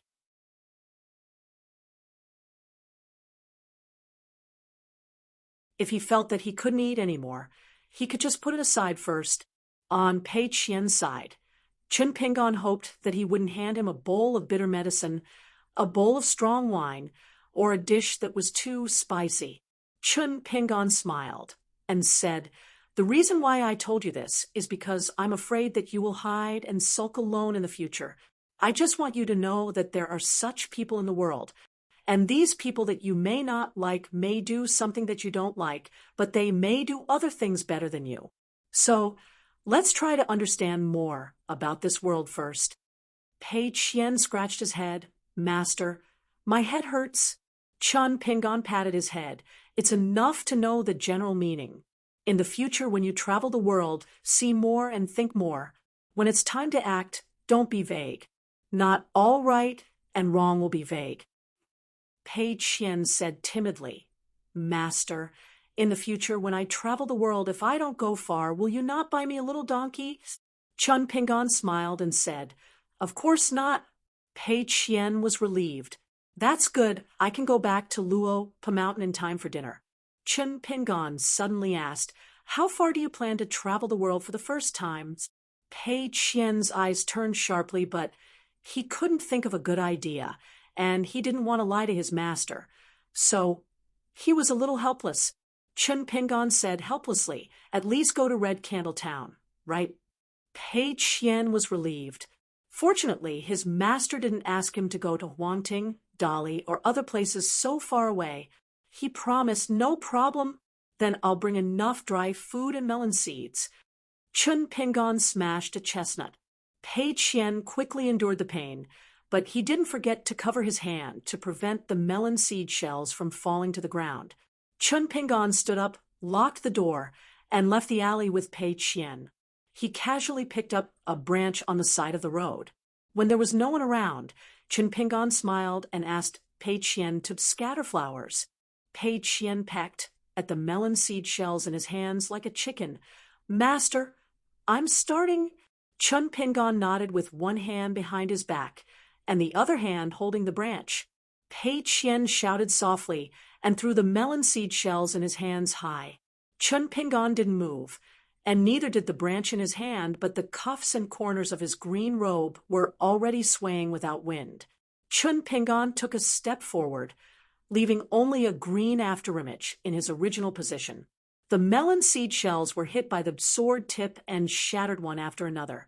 When Chun Pingon regained his footing, in Pei Qian's eyes, the area within a radius of 1 zhang seemed to be filled with portraits of his Shifu and the others wielding their swords. Pei Qian hit his palm with his fist.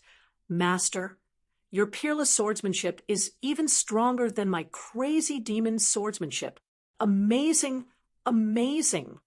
Chun Pingon threw the branch and laughed.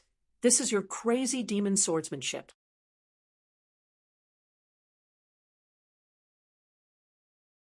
Pei Qian blinked. Is there a crazy demon swordsmanship in the world that won't hit you? Chun Pingon couldn't help laughing. He thought for a while and said with a rare playful smile, watch carefully, there's still one more move. Pei Qian immediately took a deep breath and put his palms down slowly, making a posture of dantian. Master, please make your move. Chun Pingon glanced at the branch on the ground, put 2 fingers together, and suddenly twisted his body forward. His big sleeves fluttered, and the branch on the ground was like a flying sword driven by qi, drawing an arc. When Chun Pingon stood still, he pointed to one place. Go. The branch was like a long sword, nailing straight into the wall in the distance. Pei Qian held his belly and laughed. Master was just learning from her. How could a master steal a disciple's special skill? Chun Pingon laughed and brought the bouncing Pei Qian back to Dragon Rider Alley. Pei Qian suddenly ran back and pulled out the branch from the wall, saying that this divine weapon, she had to treasure it well. After sending Pei Qian to the shop, Chun Pingon said goodbye to the old woman and Shiro, and was about to return to Luo Pa Mountain. Pei Qian said that she wanted to send him off, so they walked together to Dragon Rider Alley.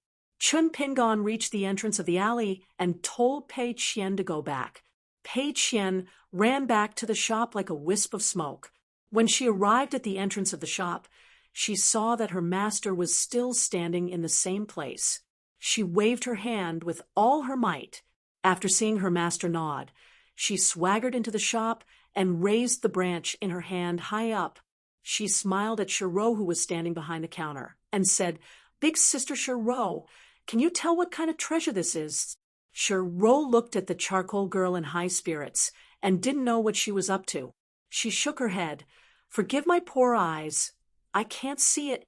Pei Qian's eyes were full of pity as she lamented. Sister Shiro, you can't even see it. It's just a branch. Shiro didn't know whether to laugh or cry. She was sure that if she said that it was a branch, Pei Qian would say something else. At the end of the alley, after Pei Qian's figure disappeared, Chun Pingon continued to walk but suddenly looked back. Back then, on another small street, there was also an adult and a child walking side by side. However, compared to his and Pei Qian's master and disciple status, there was nothing at that time. Only rain. Chun Pingon looked at the alley like this, as if he was looking at the 2 people slowly walking towards him. Chun Pingon, the heart of a child, is not blindly pure. You think of the complicated world as simple. Instead, a lot of things in the world, human relationships, rules, and principles. In the end, you are still willing to insist on being a good person, even if you have experienced a lot and suddenly feel that good people don't have good karma. You will still silently tell yourself that you are willing to bear the consequences. No matter how good a bad person is, he is still a bad person. That is ultimately wrong. Do you understand? Mr. Qi, I understand. Can you do it? I don't dare to say that I can do it now. It's okay. Take your time. At this moment, the young man in a green robe suddenly said, Beyond the principles, we are already walking very slowly. We can't be any slower. Chun Pingon closed his eyes. They chose to build the martial temple in Longquan Commandery in Dali, near the immortal tomb. The statue shook. Not only that, many statues of bodhisattvas and heavenly officials in the immortal tomb also started to shake. On the doors of every house in Longquan Commandery, as long as it was a martial temple, it was shining with golden light.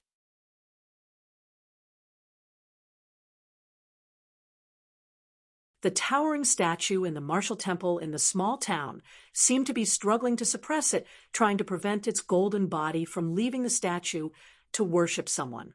It was against the rules. It was against the will. However, inside the martial temple, a dense martial arts fate poured down like a waterfall, filling the air with mist. Strange things also happened to the statue in the Confucian temple in Old Porcelain Mountain. If the saints in the martial temple in Long Quan Commandery were shocked and unwilling to accept it, the saints in the Confucian temple who sensed it were even more horrified and confused. Almost at the same time, some people left the peak of the Cloud Mountain and the Luapa Mountain. Some people left their houses and went to the railing. Wei Pai instantly appeared beside the barefoot old man. Wei Pai was also puzzled. He asked softly, "What's this?" Chui Ching said with a straight face, "It's just a martial artist breaking through the 5 realms. It's just a small matter, not worth mentioning." Wei Pai felt helpless. "Then you, Chui Chung, a martial artist of the 10th realm, should completely suppress the smile at the corner of your mouth." Chui Cheng's expression suddenly turned solemn. He muttered to himself, "Kid, don't be afraid of making a big deal out of it.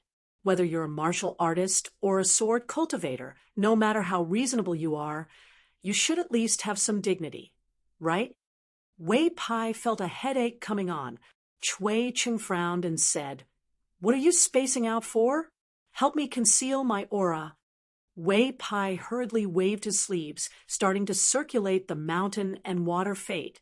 Chui Cheng suddenly laughed heartily, slapping the railing with his palm.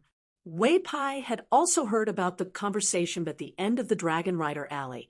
He was stunned speechless. Was this still the Chun Pingan in his impression? At the end of the alley, the sword fairy on Chun Pingan's back had already unsheathed itself. The tip of the sword touched the ground, standing upright beside Chun Pingan.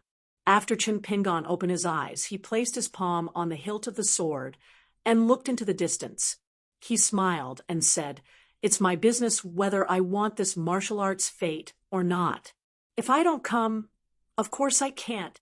His mind moved slightly. The sword fairy returned to its sheath. When Chun Pingan finished his words, in the immortal graveyard, a bright white rainbow as thick as the mouth of a well appeared from the ground of the martial temple, flying towards Chun Pingan. During the whole process, a few more thin rainbows appeared and gathered in the air. At the end of the alley, Chun Pingan did not retreat, but advanced. He slowly walked back to the Dragon Rider Alley and caught the white rainbow with one hand, collecting as many as it came. Finally, he rubbed his hands together, forming a shining dragon pearl. When the pearl was born, Chun Pingan had already walked to the door of the shop. Shiro seemed to have been defeated by the pressure of heaven, squatting on the ground and shivering. Only Pei Qian stood in the shop in a daze, confused.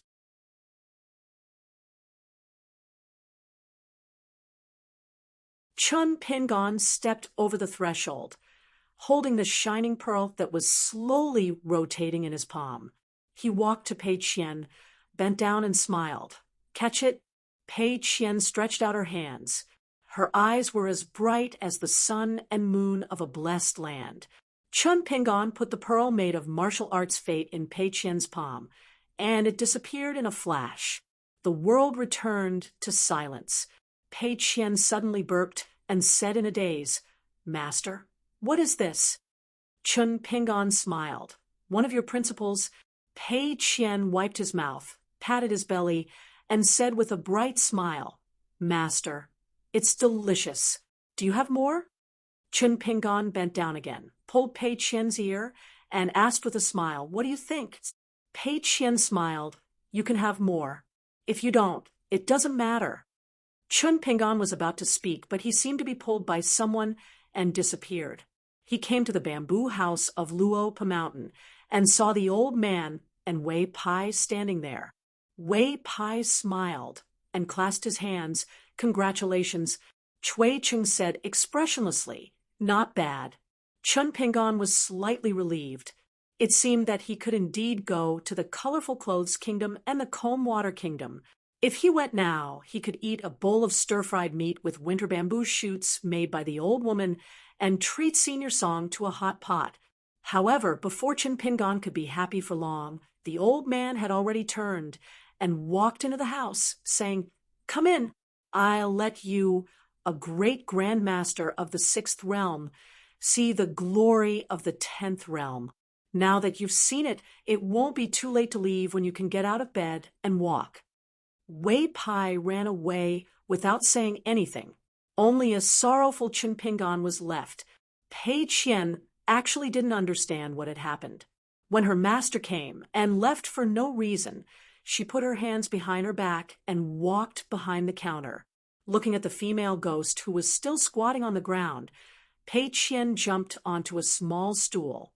Feeling bored, she took out a yellow paper talisman from her sleeve and slapped it on her forehead. Then she turned to Shiro and said, "Coward!"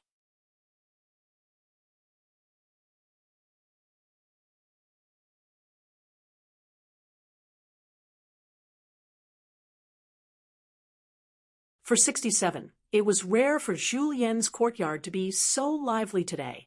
Wei Pai did not leave Luopa Mountain, but came over to play chess with Zhu Lian. There were 2 exquisite chess jars on the table. They were imperial items that Chinpingon found during his travels. They were not cheap, but they were pleasing to the eye. When he returned to Luopa Mountain, he gave them to Zhu Lian. Wei Pai was good at chess, and often came to play chess with Zhu Lian. Zhu Lian liked to watch Sui Yu and Lu Baixiang play chess. He pretended to be a bad chess player, but in fact his chess skills were quite good.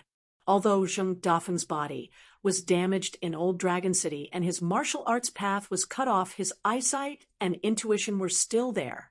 He guessed that it was most likely Chinpingon who caused the commotion, so he rushed over from the foot of the mountain. The boy in green and the girl in pink were watching the game from the side. The former was blindly giving advice to old chef. Zhu Lian was also completely uninterested in winning. When the boy in green told him to place his piece, he really did it. Naturally, the game went from being balanced to being at a disadvantage, and then from being at a disadvantage to being defeated. This made the girl in pink anxious. She was the incarnation of the fire python of Zhilan's Chao clan's library. After she gained spiritual intelligence, she had nothing to do for hundreds of years. She spent all her time reading books to relieve her boredom. She did not dare to say anything about waiting for the imperial decree or being a national player, but she could still see the general direction of the game clearly. Sun Yuanji also came over to join in the fun after finishing her training. She had a good impression of the godlike Mr. Wei. It couldn't be helped. Mr. Wei was too good-looking. Sun Yuanji's closeness was not a romantic relationship. Sun Yuanji only felt that it was a gain for her to even look at him. She treated it as admiring the beautiful scenery and pleasing to the eyes. This young girl probably did not know that on this Luopa mountain, other than the young mountain master who was a little strange and scary, the old immortal Zhu she trusted the most was not a 6th realm peak martial artist, but a real remote travel realm martial artist. As for the man who was even more hunchbacked than old immortal Zhu, the so-called Brother Gale, he was once a peak martial artist. As for the barefoot old man in the bamboo house, he was a legendary ultimate martial artist. 8, 9, 10, all of them. With the help of the little boy in green, Zhu Lian lost the game without any suspense. The girl in pink complained incessantly. The little boy in green glanced at the miserable game of chess where the dragon was slaughtered and clicked his tongue. Old Chef Zhu, losing a game of chess, is still an honorable defeat. Zhu Lian nodded, raised his arm, and said, "That is indeed the case. Next time, let us brothers work harder. If we work together, we can cut through gold." The green-robed little boy beamed with joy. After Zhu Lian raised his hand, he hurriedly rubbed Zhu Lian's arm. "Old chef, you might not know, but my hand has immortal qi. Isn't that right, Wei Pai?" Back then, he had slapped sect Master Lu Chen's shoulder twice. If this news were to spread to White Jade Capital, regardless of whether one was an immortal or a heavenly monarch who would not give him a thumbs up and praise him as a hero, Wei Pai smiled and said, "Are you itching for a beating again?" The green-robed little boy rolled his eyes. The green-robed little boy did not hide his resentment towards Wei Pai, the disloyal god of Dali's northern peak. Back then, for the sake of Huang Tinggua's brother, the Yujiang water god, he had tried to ask the Dali imperial court for a peace and quiet board. However, he was rejected everywhere, especially when it came to Wei Pai's side.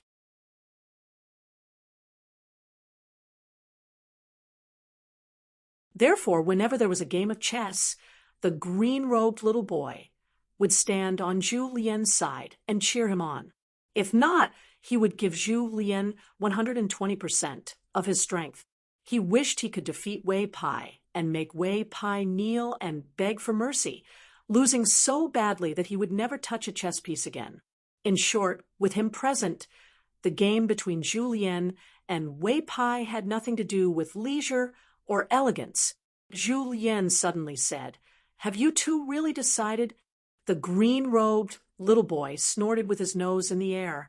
"If we don't hurry up, we'll be killed by Chen Pingon." The girl in pink nodded lightly. It turned out that they now had their own names. They were not natal names, but names that Chen Pingon said might be added to the Ancestral Hall's records in the future. The green-robed little boy named himself Chen Lingjun, and the girl in pink Chen Rushu. Zheng Dafeng teased. "Chen Lingjun, what's that?" "I think I'll call you Little Ching Ching. It's easier to call you that." The green-robed little boy did not stand on ceremony with Zheng Dafeng. "Brother Dafeng, what do you know?" Zheng Dafeng chuckled. "I know you." The green-robed little boy said angrily, "Stop nagging. Let's fight on the chessboard if you have the ability." Wei Pai sneered. "You're asking to be humiliated." Zheng Dafeng was eager to try. He rubbed his hands. "Let's make a small bet for fun. But you're good at chess. You can't give me a handicap. Give me a handicap of 2, or I won't bet with you." The green-robed little boy was skeptical. He frowned. "A handicap of 2? Aren't you looking down on Brother Dafeng? How about a handicap of 1? Wei Pai laughed out loud. Zhu Lian slapped his forehead. Zheng Dafeng had dug such an obvious hole and was still jumping in with all his might. Zheng Dafeng held back his laughter. He did not want to bully this silly little boy. He waved his hand. "Forget it. We'll talk about it next time." Zheng Dafeng's chess skills were simple. When Zhu Lian and Wei Pai played chess, Zheng Dafeng would help whoever won. Perhaps Zheng Dafeng was not a wise man, but he definitely had the qualifications to be one of the smartest people in the Pearl Grotto heaven. The green-robed little boy glanced at the girl in pink. The latter shook her head gently. Only then did he come to a sudden realization. Motherf Asterisk Kerr, this guy Zheng Dafeng was also quite crafty. He had almost ruined his reputation. Sun Yuanji left silently and continued to practice her martial arts. During the day, she would choose the green hills and clear waters on Luapa Mountain. Alone, she would practice the six-step stance. At night, she would stay in the courtyard. At the very least, she would be closer to old Immortal Zhu's residence. She didn't have to worry about being molested. She wouldn't be able to cry out for help. The green-robed little boy looked at the sky and decided to go to the town's shop to find Pei Qian. The girl in pink bowed to Zhu Lian and the rest. She asked the green-robed little boy to wait for her.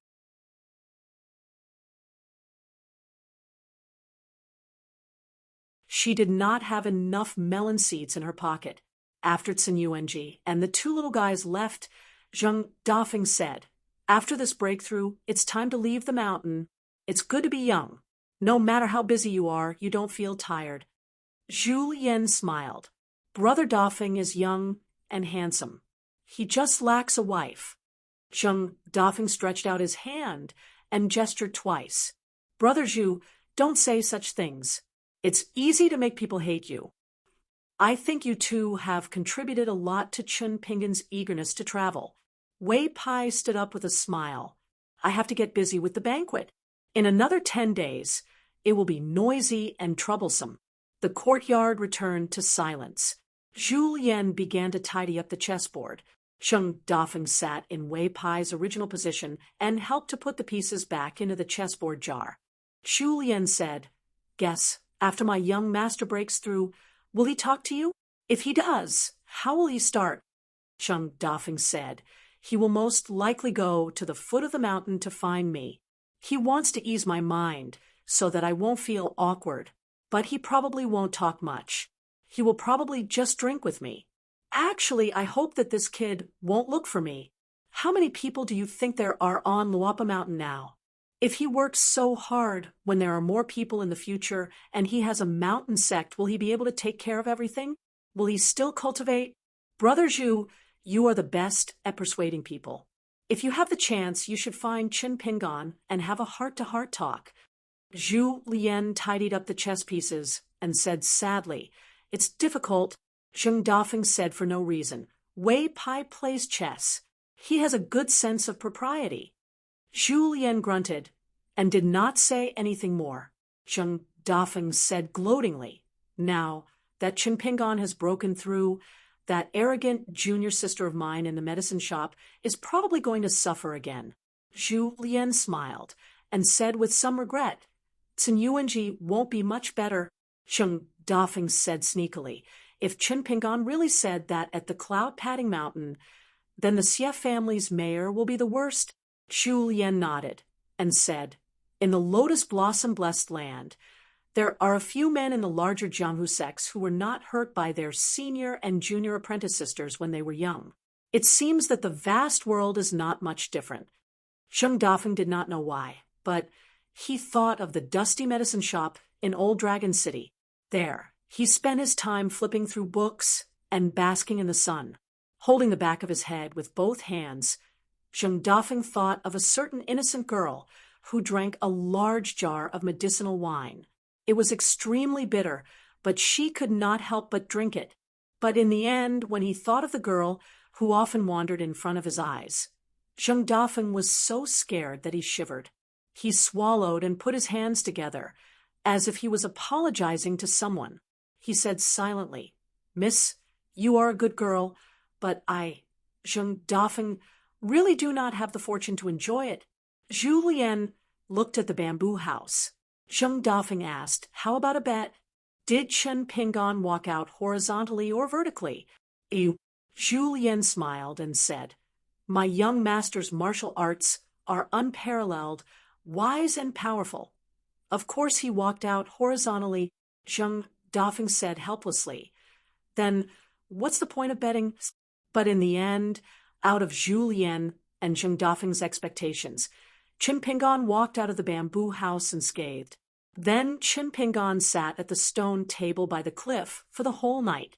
It was not until dawn that he went back to the first floor and slept soundly. For the next 2 days, Zhu Lian continued to enjoy life on the second floor. Qin Pingan really went to find Zheng Dafeng, but did not see him. After a little hesitation, Qin Pingan returned to the mountain.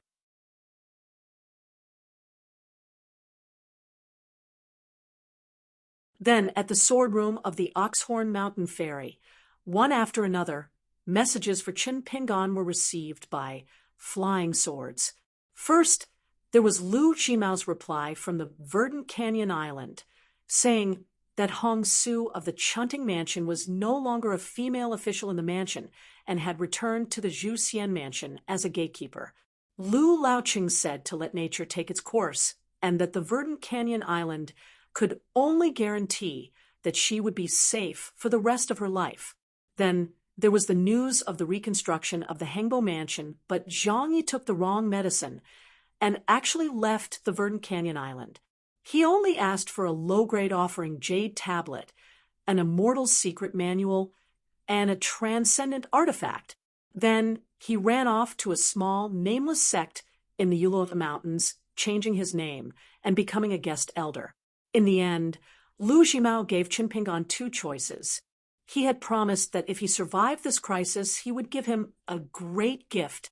So Chen Pingan could either wait for him and have someone bring the gift to the Longquan County, or he could simply settle the two debts he owed the Verdant Canyon Island's secret storehouse. Chen Pingan's reply was concise and to the point. It was 3 words: "We're done." Chen Pingan did not ask about the fate of Lord Tian Hu and the others from the White Scale Island. The second letter was from Lu Zhongruan of the Pearl Hairpin Island. She told Chen Pingan a secret. The old granny of the gold core Earth Immortal had a decaying gold core and was only holding on with her last breath. Her heart had been stretched taut for too long. When the situation at Calligraphy Lake was settled, not only did the Pearl Hairpin Island not suffer, they even gained a lot of benefits. Her heart suddenly relaxed. After the great worry and joy, she was completely exhausted and passed away at the beginning of autumn this year.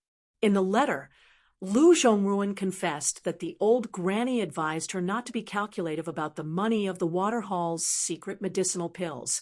So she hoped to make another deal with Chen Pingan. Pearl Hairpin Island also wanted to learn from the high and mighty Jade Gui sect and migrate some of their cultivators and disciples to the northernmost Longquan County of the Dali dynasty. There, they could stay away from trouble and cultivate in peace. So, whether Chen Pingan wanted to rent a piece of land with good feng shui or sell it to the Pearl Hairpin Island, he could name a price. Even if she had to sell everything, she would still agree to it. She would definitely give Chen Pingan a copper coin less. Chen Pingan's reply was also very straightforward. He said that he would not sell the mountain, but he could rent it. However, even if she immediately set off for Dali after receiving the letter, he would most likely have left the Longquan County by then. She only needed to find a person named Zhu Lian in the Luapa Mountain to discuss this matter. Gu can also send a letter.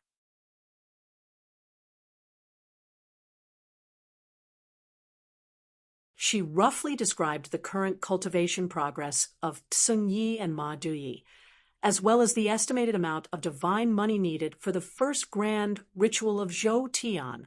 She wrote down the amount of divine money needed for each step clearly. Chen Pingan replied with a letter, saying that the first amount of divine money would be sent to the Calligraphy Lake so that the 3 of them could travel in peace. Then he could not help but remind them of some trivial matters. After reading the letter, even Chen Pingan himself felt that he was indeed long-winded. It was very much in line with the style of the accountant of the Qingxia Island. Before sending the letter to the Oxhorn Mountain, Chen Pingan glanced at the bamboo box in the corner. There was still a charcoal cage brought back from the Calligraphy Lake inside. Then there was a letter from Guan Iran.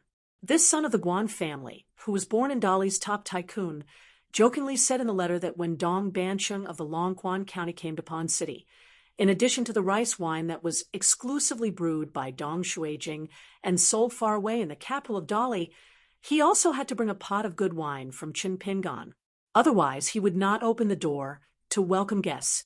After receiving this letter, Chen Pingan went to Mount Fengliang to find Dong Shuijing. They ate a large bowl of wonton and talked about this matter. What should be said, regardless of whether it was good or bad. He told Dong Shuijing clearly according to the prepared draft. Dong Shuijing listened carefully and did not miss a single word. When he felt that it was a key point, he would repeatedly verify it with Chen Pingan. This made Chen Pingan even more relieved. He wondered if he could also say hello to old Longcheng. In fact, he could mention the Fan family and the Sun family. Whether it would succeed or not, it still depended on Dong Shuijing's own ability. However, after thinking about it, he still planned to wait until Dong Shuijing met Guan Iran. Bad things were not afraid of early, good things were not afraid of late. After Chen Pingan left Mount Fengliang and returned to Mount Luope, he happened to see Tsun Yuanji walking along the mountain path from afar. Chen Pingan did not greet her. He was afraid that if he raised his hand and made a sound, This girl would think too much. He never thought that Sun Yung, who seemed to be looking straight ahead but was actually looking at the young mountain chieftain from the corner of her eye, would let out a sigh of relief when Chun Pingan deliberately climbed the mountain from the other side of the path. However, because of this, the faintly discernible fist intent on her body was also broken. Chun Pingan could not help but stop. He turned his head and said softly to her, "Miss Sun, when practicing fist intent, the most taboo thing is to break the thread of pure true chi." Sun Yung stretched out a hand and placed it behind her back, as if she wanted to hide her graceful figure as much as possible. She probably felt that the intention of this action was too obvious. Worried that she would anger the young mountain chieftain, who could not control his gaze, she slowly turned her body and pursed her lips. She did not speak, nor did she look at him. Chun Pingan had no choice but to silently turn around and climb the mountain. When he reached the outside of the bamboo house, he heard the commotion. Julien was probably using all his strength to punch inside the house. He was facing Cui Cheng's golden body realm with great difficulty as a far-wandering realm practitioner. From time to time, the bamboo house would rumble loudly. Chun Pingan sat at the stone table, almost wanting to eat melon seeds. At dusk, Pei Qian and the two little fellows who were officially named Chun Lingjun and Chun Rushu returned to Luapa Mountain together. Shi Ro said that she would just help look after the shop, so she did not follow them back.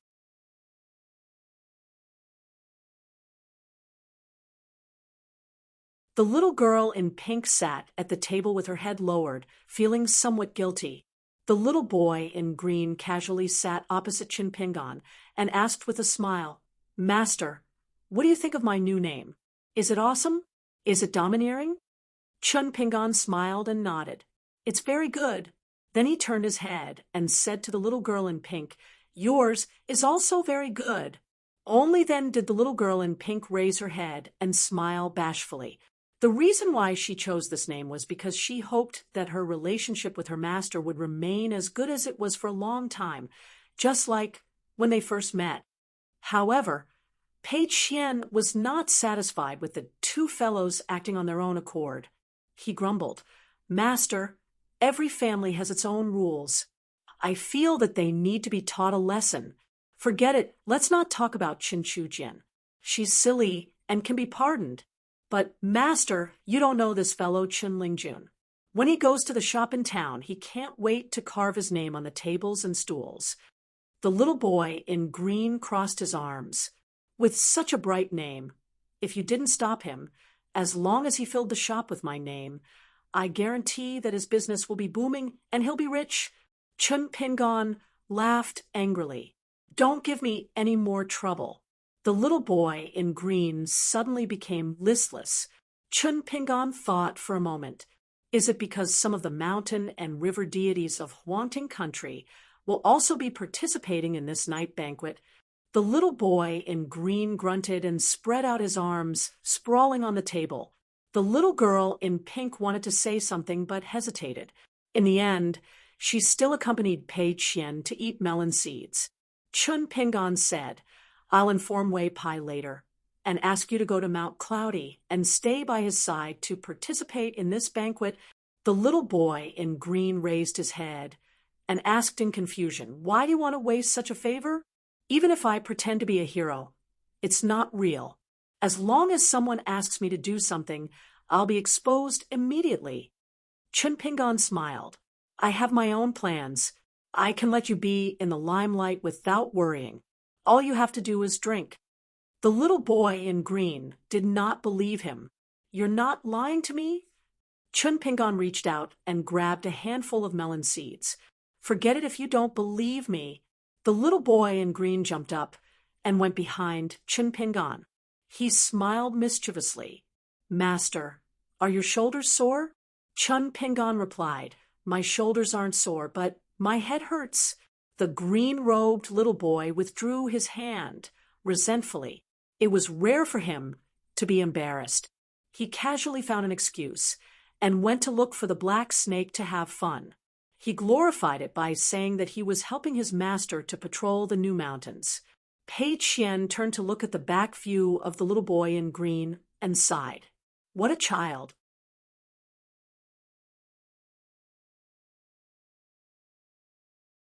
The little girl in pink had just curled her lips when Pei Qian glared at her, causing her face to tense up. Chun Pingon smiled. Why are they both surnamed Chun? Whose idea was it? The little girl in pink pointed in the direction that the little boy in green had left. His. Chun Pingon was surprised. The little girl in pink asked with a smile, Master, what were you planning to name us? Can you tell us? Pei Qian interrupted. He'll be called Little Muddle Ball, and he'll be Big Silly Ball. That's how it is. Chun Pingon flicked a sunflower seed, and it hit Pei Qian's forehead. While Pei Qian was rubbing his forehead, Chun Pingon smiled and narrowed his eyes. He slowly said, I originally planned to name him Jing Qing. Qing means clear, and green means green. He likes to wear green clothes, and he likes water. Since water is clear, I picked a line from a poem, and that's how he got this name. I took it from the line Jingyu Chu, refreshing the air. I think this line is a good omen, and it can be considered somewhat cultured. You, on the other hand, are called Warm Tree, which comes from the phrase warm, rhythm-hidden urge, deep valley harmony, yellow oriole fluttering, suddenly moving fragrant tree. Two people, two lines. Both of them take a line from the beginning to the end and end well, from the beginning to the end. The little girl in pink was about to cry. She seemed to think that her master's name was better. Chun Pingon consoled her hurriedly. Your current names are even better. The little girl in pink stood up without a word. She bowed to Chun Pingon and left. She must have gone to her residence to cry secretly. Chun Pingon raised his hand and tried to persuade her to stay, but he was unable to do so. Chun Pingon glared at Pei Qian, who was eating sunflower seeds without a care in the world. Why aren't you following her? Pei Qian nodded and chased after the little girl in pink, who wished her name was Chun Wan Shu. Chun Pingon sighed. If he had known this would happen, he would not have shown off his pitiful talent. Chun Pingon clapped his hands and stood up. He was prepared to go to Cloud-Splitting Mountain and tell Wei Pai about the little boy in green. He had to show some sincerity when he was asking for help. Moreover, he wanted to walk around Linlu Academy and see if he could coincidentally bump into Gao Xian. However, a cool breeze brushed past his face. A person in white was already standing beside Chun Pingon. This uninvited guest sat down on a stone bench and began eating sunflower seeds. This could be considered as birds of a feather flocking together. Chun Pingon joked, You have to refine that thing, and are busy with the night banquet. Yet, you still come to my place every day. Do you really think Luapa Mountain is your home? Wei Pai waved his hand. It's not a problem. I'm different from you. You're busy when you can, but I'm not busy when I can. Before Chun Pingon could speak, Wei Pai said, Leave Chun Lingjuan's matter to me. Chun Pingon said, Thanks. Wei Pai smiled playfully. Chun Pingon smiled. I'm just being polite with you. Wei Pai asked, When are we leaving? Chun Pingon felt a little regretful. We really can't delay any longer. We can only miss this night banquet. Wei Pai said indifferently, It doesn't matter. I can hold another one every 10 years. Chun Pingon stretched out a palm. Don't. I can't afford this infamy. For this kind of banquet, not only did the Dali Imperial Court mobilize a large number of people, but they also had to prepare gifts out of their own pockets. If even the slightest bit of news is leaked out, I can forget about staying in Longquan County in the future. Wei Pai shook his head and said, It has nothing to do with you. Chun Pingon looked at Wei Pai. Wei Pai nodded slightly. Chun Pingon did not say anything else, because this meant that Wei Pai could successfully refine that glazed golden body fragment within 10 years.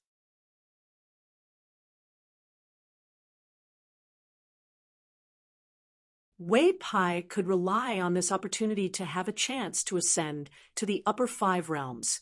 With just the word have a chance, he could steadily suppress the 5 Dali mountain gods from before in terms of momentum. At that time, he would be even more justified. The Dali court and the people on the mountain would naturally not have the slightest objection. The mountain gods ruled over the mountains and rivers of the land. They were originally similar to a saint overseeing a small world. They could naturally ascend to a higher realm. If Wei Pai really broke through the bottleneck and ascended to the unpolished jade realm, the significance and far-reaching impact would be even more immeasurable. Chun Pingon felt that apart from the rare glazed golden body fragment, Wei Pai being able to untie the knot in his heart, or some kind of new expectation, was also very important. Wei Pai stood up. Chun Pingon, thank you. Without waiting for Chun Pingon to speak, Wei Pai added with a smile, I'm being polite with you. It disappeared in a flash. Chun Pingon looked up at the sky. Unknowingly, the moon was already bright, and the stars were sparse. He often liked to hide in the mountains and rivers, but when night came, he would bring the stars and moon. Wei Pai was so carefree. He was really envious. A few days later, as if they had agreed, a group of visitors came to Luapa Mountain. They were all cultivators from the powers of the neighboring mountains. They were either staying in the immortal mansion to cultivate or staying here to better communicate with the Song clan of Great Li. Most of them were Golden Core Earth Immortals, and even the weakest were Dragon Gate cultivators. Chun Pingon's current treatment of people might not be flawless, but it could be considered that there would not be any major mistakes. However, 2 groups of guests that Chun Pingon did not expect came. They were acquaintances and could also be said to be friends. They came from the north and south. The ones who came from Dali's capital were a group of 3 people. When they found the shop, Shiro happened to be there. In the end, both sides were wary and probed each other. Later, Shiro returned to Luapa Mountain and reported the news to Chun Pingon. Chun Pingon immediately brought Shiro down the mountain and went to the town. Of course, Pei Qian was beside him. When they arrived at the shop in Dragon Riding Alley, the other party almost did not recognize Chun Pingon. Chun Pingon did not find him unfamiliar at all. The blind old Taoist priest was still the same. He carried a peachwood sword that he had cut out and had a string of silver bells hanging on his waist. His Taoist robe was old, and he was wearing straw shoes. Of course, it was difficult for business to take the initiative to come to him. The old Taoist priest's Taoist name was Xian Guzi. He knew some Taoist thunder techniques.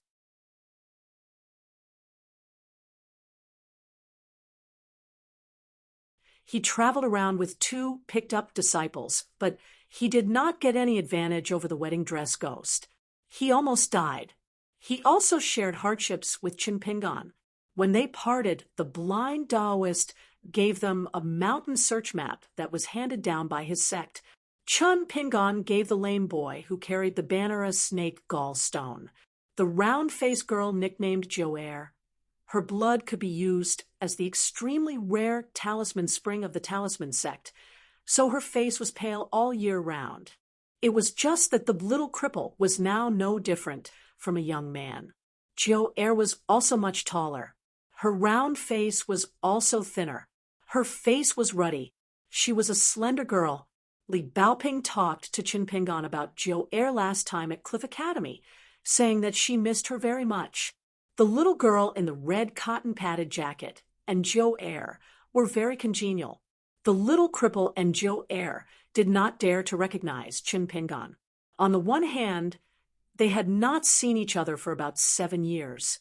Chun Pingon had changed from a straw sandal boy with a hatchet to a young man in a green robe with a sword.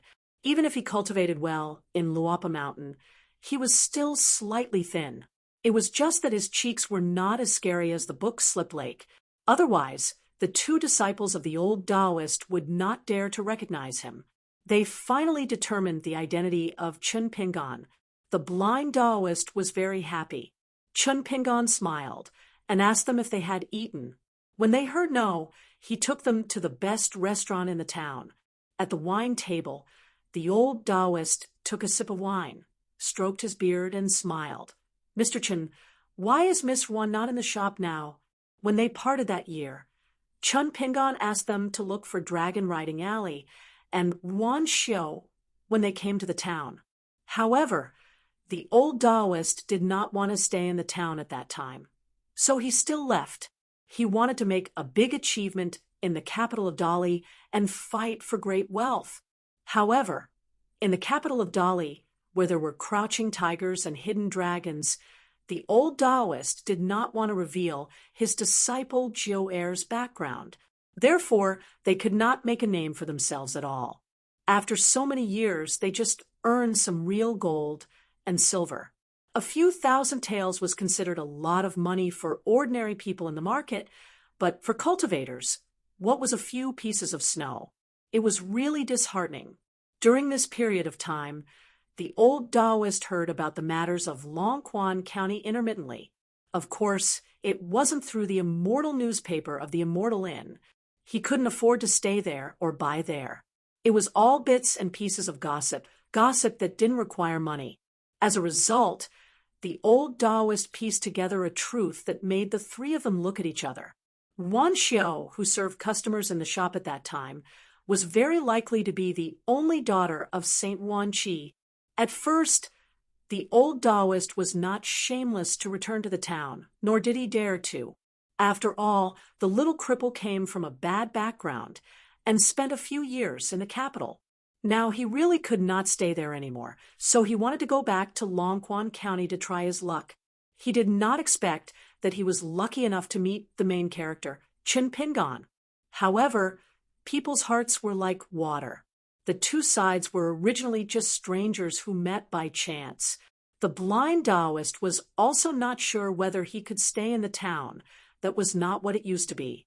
Even if he stayed, would he really have a bright future? After all, so many years had passed.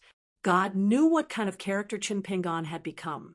Therefore, the blind Taoist seemed to be drinking to his heart's content and talking about the tragedy back then as an interesting story. But in fact, his heart was beating like a drum. He kept thinking to himself, Chin Pingon, hurry up and take the initiative to ask me to stay.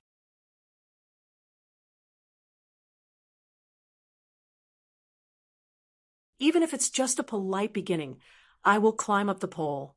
I don't believe that you, a young man who can have a relationship with the only daughter of a saint, will be stingy with a few immortal coins. Are you really willing to be looked down upon by Miss Wan, who is unattainable to you and me? Unfortunately, from the beginning to the end, Chun Pingon did not ask the old Taoist and his disciple whether they wanted to stay in Longquan County or not. Pei Qian and Chun Pingon sat on a long bench and almost did not speak. When Chun Pingon introduced her identity at that time, he said that he was his disciple, Pei Qian. Pei Qian almost could not help but say, Master, you don't have the 3 words Big Mountain. Shiro did not come to the restaurant with them. Because Chun Pingon did not know the world, and the blind Taoist really wanted to save some face for himself, he had to say goodbye after drinking and eating to his heart's content. Both sides stood on the street outside the restaurant. Chun Pingon then said, I now live in Luapa Mountain, which can be regarded as my own mountain. Next time when you pass by Longquan County, you can go to the mountain to have a seat. I may not be there, but as long as you tell your Taoist name, someone will definitely receive you. By the way, Miss Wan now lives in Shinshu Mountain because the ancestral hall of her Longquan swordsmanship sect and the main mountain are there. This time, I have just returned home from a long journey. However, when I chatted with Miss Wan, she also mentioned you. She did not forget you, so you can go there and have a chat. The blind Taoist smiled and said, Sure. Chun Pingon had a good impression of the little cripple and Jiu-Er. He smiled and said, Take care. I hope that our next reunion will not take so long. The little cripple carrying the big banner nodded. Jiu-Er smiled and nodded. Pei Qian clasped her fist and said, The green mountain will not change. The green water will flow forever. See you again. The two sides said goodbye. The old Taoist left the town with his two disciples and walked slowly toward Red Candle Town. Chun Pingon stood in place. Pei Qian asked softly, "Masters?" Chun Pingon rubbed her head and said, "Of course, Master is willing to keep the three of them, but it is not easy to make a living. Things that fall from the sky are often not cherished too much. If you can't even put down your face, it means that you don't really have to stay in Longquan County to make a living. Moreover, once you stay, it means that it is a long-term thing. The more you get along, the more you can't mess things up. It is better for both sides to know each other from the beginning. Otherwise, in the end, I think it is a good thing, but the other side thinks it is not a good thing. Both sides have their own reasons. Then how can a gentleman break off friendship and not speak ill?" Chun Pingon sighed.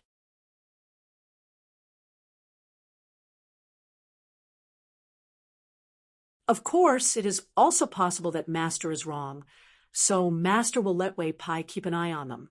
If the other side really has some unspeakable difficulties and can't speak, or if they really encounter an insurmountable obstacle and don't want to implicate me, at that time, Master will send you to invite them back. Pei Qian nodded. It was not important whether she understood or not. Anyway, Master was always right. However, she was puzzled and asked, why did Master deliberately talk to them about Sister Xiao? Chun Pingon smiled and said, "Master still hopes that they can stay." Pei Qian was confused. She tried her best to think about this troublesome matter, but still could not understand the twists and turns inside. In the end, she sighed and stopped thinking about it. She had flipped through the almanac today, so it was not good to use her brain. Pei Qian suddenly lowered her voice and said, "That old Taoist priest's eyes seemed to have been blinded by the lightning that was running around in his stomach." Chun Pingon nodded. Lightning techniques are known as the head of all techniques. However, in our Aquarius continent, other than the divine grandeur sect and a few great immortal sects, the so-called 5 lightning techniques are all unorthodox techniques and belong to a very fragmented inheritance. Therefore, cultivating this technique will result in a backlash. After a long time, perhaps one's vitality will wither away, the Tao will collapse, or one's sword will go astray, using a certain aperture as a place to eliminate the disaster. For example, eyes will be blinded, intestines will rot, life source items will be corroded, and there are many other reasons. Pei Qian was speechless. Chun Pingon said, "Cultivation is not all about enjoying life." Pei Qian nodded vigorously. "That's why I don't cultivate. I only practice martial arts." Chun Pingon pulled her ear. Pei Qian wailed, "Master, I will definitely be more diligent in my stance walking. I will suffer more." Chun Pingon then brought Pei Qian to the old school. Chun Pingon stood outside the window. Pei Qian stood on tiptoe and rested her head on the windowsill, looking inside. Chun Pingon asked, "What do you think? Do you want to go to the school opened by the Chun clan in Dragontail Creek?" Pei Qian didn't move an inch. He said sullenly, "If Master wants me to go, then I'll go. Anyway, I won't be bullied by others. No one will call me charcoal or complain that I'm short." Chun Pingon did not know whether to laugh or cry. He said gently, "If you really don't want to go, then you can study with Xu Lian on the mountain. Zheng Dafeng is also fine. In fact, Zheng Dafeng is very knowledgeable. But I suggest that whether you like it now or not, you should go to the school for a while. Maybe you won't be able to leave at that time. But if you still feel uncomfortable at that time, you can go back to Luapa Mountain." Pei Qian asked, "Is it wrong for me to go to the school to learn how to use swords?" Chun Pingon shook his head and said, "No, you have to look like a student when you study." There was no room for discussion. As a master, no matter how much he doted on Pei Qian, the rules must be followed. A child was innocent and childlike. As an elder, no matter how much he liked the child, he could not really let the child be free and unrestrained in the years when rules were most needed. Pei Qian did not speak. Chun Pingon said, "This matter is not urgent. Think about it before Master goes down the mountain." Pei Qian still did not move. "If I go to the school, can Master not leave?" Chun Pingon stretched out his hand to press Pei Qian's head and looked inside the old school in silence. A child's small sadness was often like the wind and mist. When Chun Pingon bought a stick of candied haws for Pei Qian, the two walked back to Luapa Mountain together. Along the way, Pei Qian had been laughing and asking questions. The blind Taoist was in a good mood.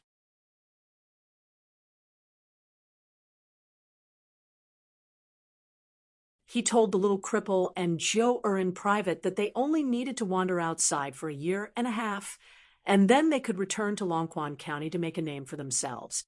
Not long after the three of them left Longquan County, a pair of traveling men and women came to Luapa Mountain. They either traveled on foot to the famous mountains and rivers, or took the immortal ferry. After 5 or 6 years, they finally went from the Qingwan Kingdom in the southeast of the Aquarius continent to the Dali dynasty in the northernmost part of the continent. Qingwan Kingdom's Lion Garden, the scholar Lu Qingshan. Inverted hanging mountain division's female champion, Lu Boqi. She had a Dharma saber called Bai Shun. She was ranked 17th in the inverted hanging mountain division's saber room. Her life item was still a saber called Jia Zua. Chun Pingon and Lu Boqi could be said to have become friends after a fight. Of course, their relationship was not good, and they could not be considered friends. When they saw Lu Qingshan, they naturally chatted happily.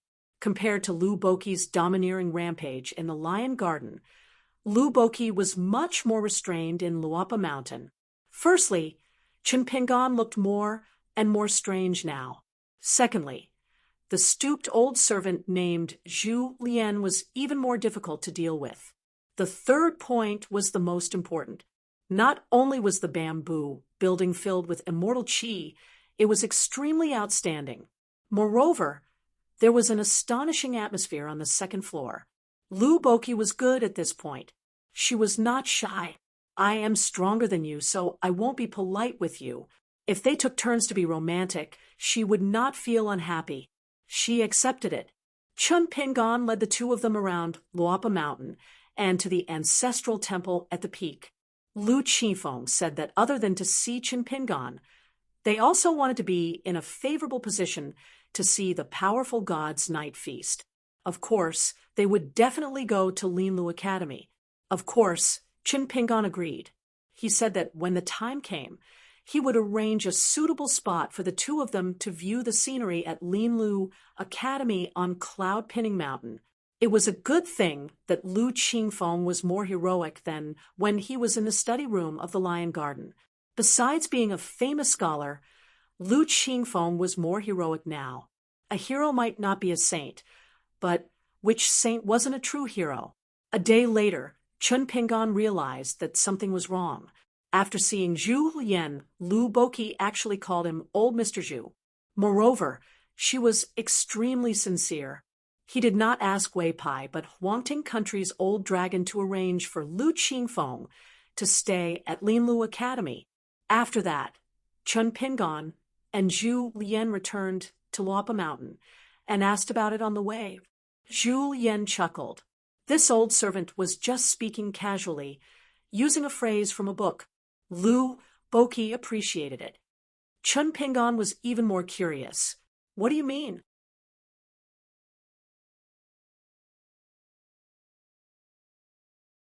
Zhu Lian casually pointed to a lush green mountain. "I see how charming the green mountain is. I think she sees me the same way." Chun Pingon was stunned for a moment. Then he was very impressed. Wasn't this the only way Lu Boqi would fall for it? Chun Pingon slapped Zhu Lian's shoulder. "You're so experienced." Zhu Lian said seriously, "You flatter me. A young phoenix is clearer than an old one." Chun Pingon suddenly felt a little emotional. After leaving the mountain, especially in the North Continent, it would probably be a few years before he could hear the flattery of Luapa Mountain. Chun Pingon quietly went to Oxhorn Mountain's immortal ferry in the middle of the night. Pei Qian actually knew, but she pretended not to know. Compared to the first time they parted for a long time, Pei Qian felt that it was actually okay now. It was just that her heart felt empty after her master left. For the first time, she really looked at the almanac and found that the day her master left Luapa Mountain was suitable for a long trip. Lu Qingfeng and Lu Boqi temporarily stayed at Linlu Academy. The night party was about to be held, and in Red Candle Town there was another reunion. The little girl in the red cotton-padded jacket and Zhu Er met again. It turned out that the Great Sui Kingdom's Cliff Academy arranged a study tour to observe the night party of Dali Beiwe. It was led by Mao Xiaodong, Li Baoping, Li Huailin Shui Lu, and Xie Xie. The blind Taoist still did not dare to take advantage of the situation. He followed his disciple Zhou Er back to Longquan County. After all, the identity of the Cliff Academy's St. Mao was too scary. At the top of Cheetong Mountain, a slender girl in red was in a daze. She was no longer a little girl. Over the years, her temperament had changed completely. The lively little red bottle in the academy suddenly quieted down. She became more and more knowledgeable and spoke less and less. Of course, she also became more and more beautiful. There was the sound of birds flying in the air above her head. She looked up. What did the book say? The sound of birds passing is like persuading guests. The immortals call me to travel in the clouds. The wind was blowing and the rain was drizzling. In a mountain call near Yenji County, in the colorful clothes country in the central part of the Aquarius continent, there was a young man in green wearing a bamboo hat and carrying a sword on his back.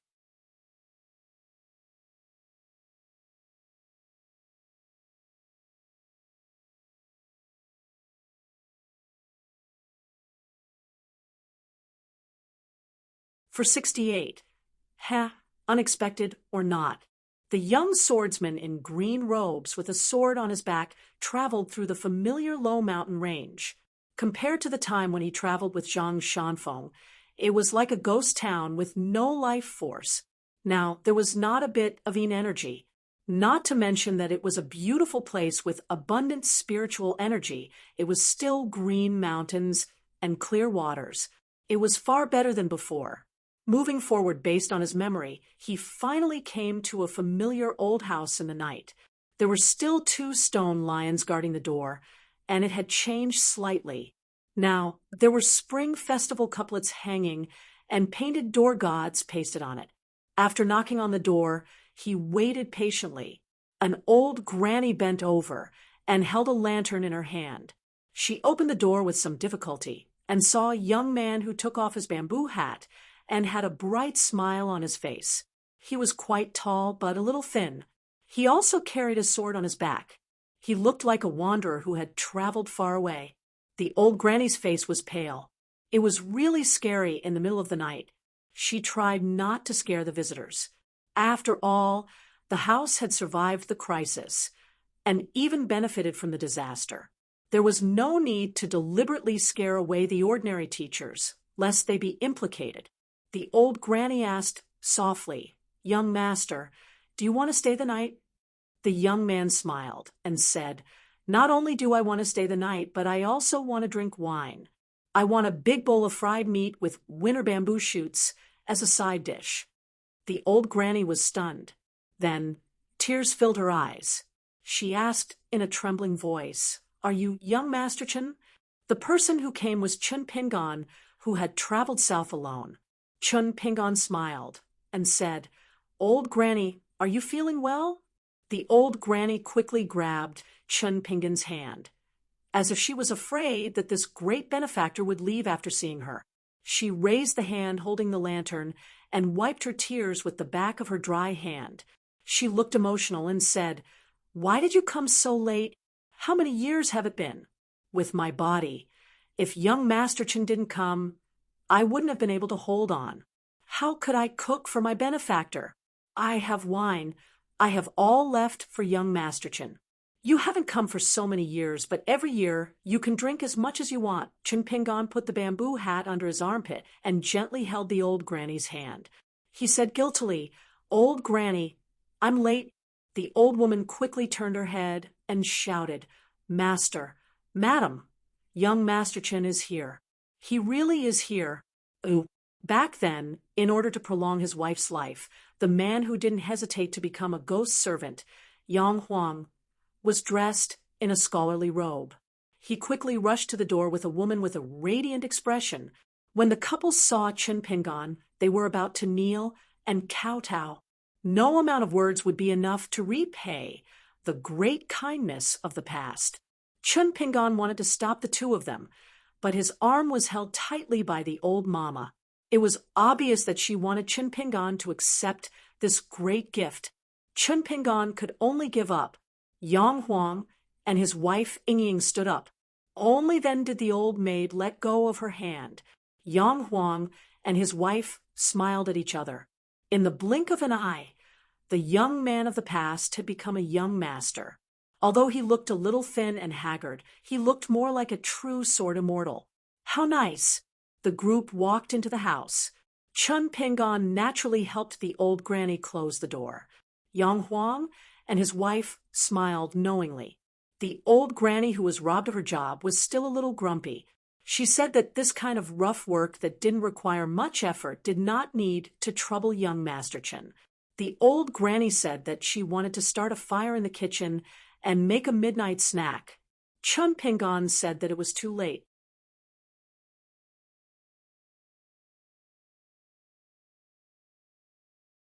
They could talk about it tomorrow. The old granny didn't agree. She said that she wanted to personally cook a few dishes.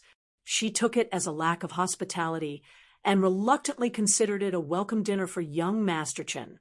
Yang Huang pulled Chun Pingon to the familiar hall and sat down. Along the way, he talked about the scene after Chun Pingon left. It was all good. Yang Huang, who had almost fallen into the demonic path, was now able to return to the path of cultivation. Although he was destined to lose his bright future after his great Tao was delayed, compared to the ghost that was neither human nor ghost, the difference was like heaven and earth. One had to know that Yang Huang was originally regarded as a future golden core earth immortal in the divine grandeur sect and was heavily nurtured by the sect. After this incident, he voluntarily abandoned his great Tao for the sake of love. Yang Huang knew his own gains and losses, but he never regretted it. As for his wife, who was originally detained in the embroidery building, she recovered her appearance. On the path of cultivation, she was even luckier than her husband, breaking through a level. Thus, she could now stay in the embroidery building in the backyard and roam at night with her Een spirit. She was no different from a mortal woman. She no longer had to suffer the torment of the astral winds and the agitation of her spirit. Yang Huang asked about the young Taoist Zhang Shanfeng and the bearded swordsman Su Yuanxia. Chun Pingon told him everything. Chun Pingon also asked about the governor of Yanji County and the son of an official, Lu Gaohua. Yang Huang told him everything he knew. He said that Governor Lu had been promoted a few years ago and went to Tsai country to become the provincial governor of Qing province. He became a governor and brought honor to his family. His daughter was now a direct disciple of the divine grandeur sect. Governor Lu's promotion to the position of provincial governor might have had something to do with this. As for Lu Gaohua, he had taken the initiative to come to the house twice in the past few years. Compared to his previous debauchery, he liked to use the excuse of indulging in the mountains and rivers to not be willing to take the imperial examinations. Now, he had toned down his temper. However, he did not do well in the previous examination and was only a juror. Thus, the second time he came to the house, he drank a lot of sorrowful wine and complained a lot. He said that his father had said that if he could not pass the imperial examinations, he could marry a wife and bring home. Chun Pingon also asked about the cultivator, Mr. Fisherman. Yang Huang said that it was a coincidence. This old man had just returned from his travels in the capital and was in Yanji County. He also heard that he had taken in a female disciple called Zhao Wan. She was very talented. However, fortune and misfortune came hand in hand.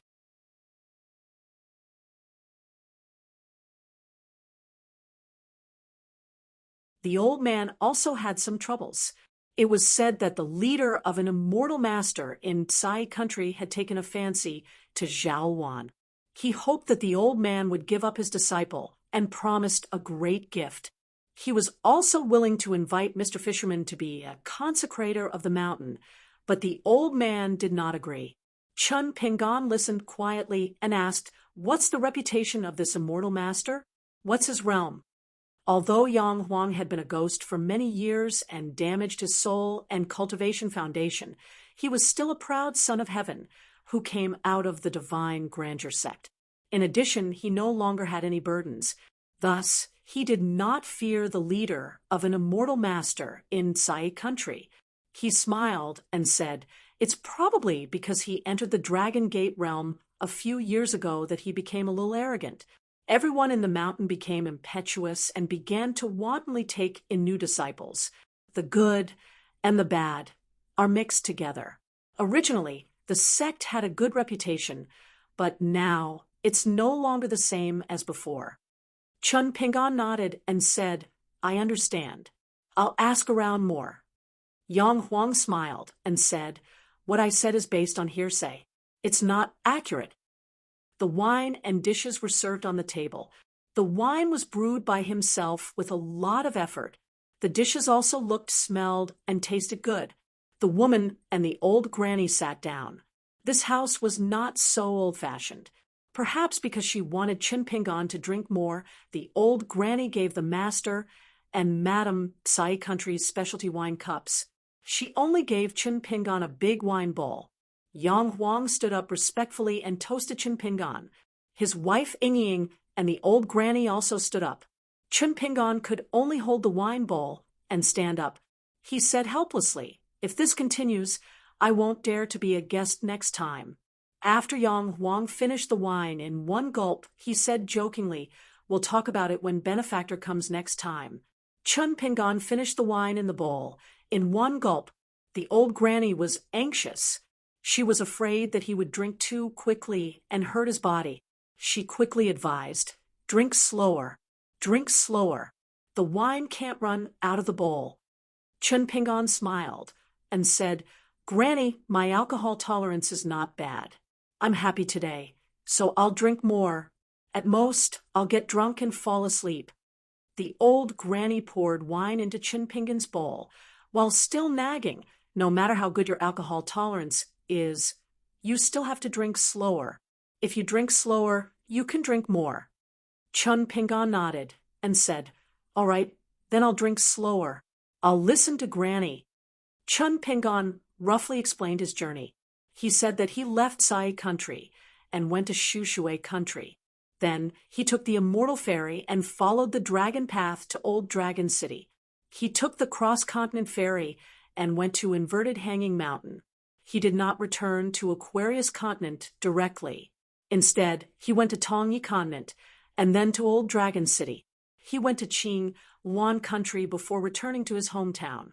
Among them, Chun Pingan did not mention the Great Wall of Sword Chi and Book Slip Lake after some hesitation. During this time, Chun Pingan picked out some interesting stories to tell them. Yang Huang and the woman listened with great interest, especially Yang Huang, who was born in a sect. He knew that it was not easy to travel across continents. As for the old woman, no matter whether Chin Pingan talked about the boundless universe or the trivialities of the streets and alleys, she loved to listen to him. That night, Chin Pingan drank more than 2 caddies of wine. It was not a small amount. This time, he slept in the same room as last time. On the second day, Chun Pingan accompanied the old granny to bask in the sun and chat. Chun Pingan, who was supposed to leave on the 3rd day, was urged to stay by the old granny and stayed for another day. At dawn, the autumn rain continued.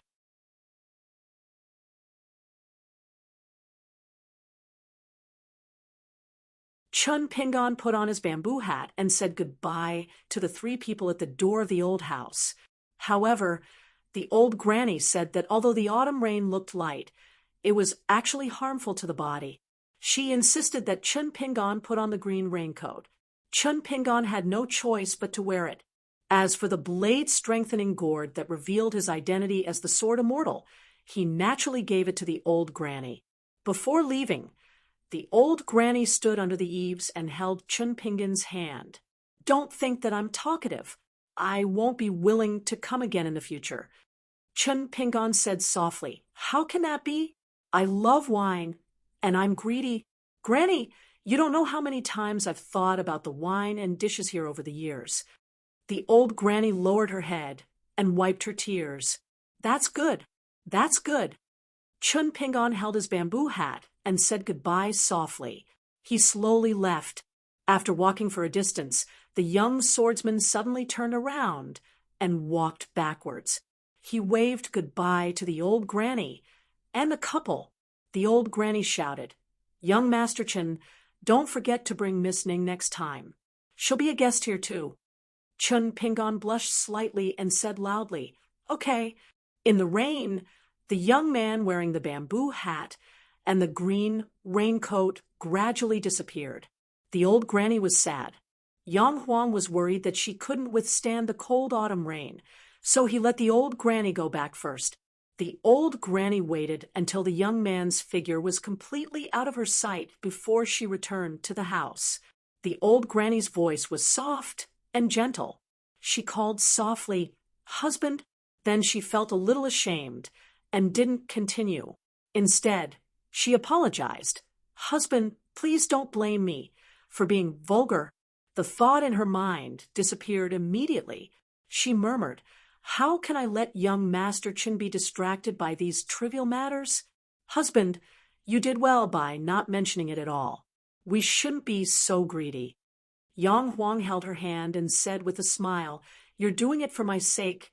The old granny's mood suddenly became better. She said with a smile, "Husband, good people will definitely be rewarded, right?" Yang Huang said, "I'm not sure about other good people, but I hope that Chun Pingon will be like that."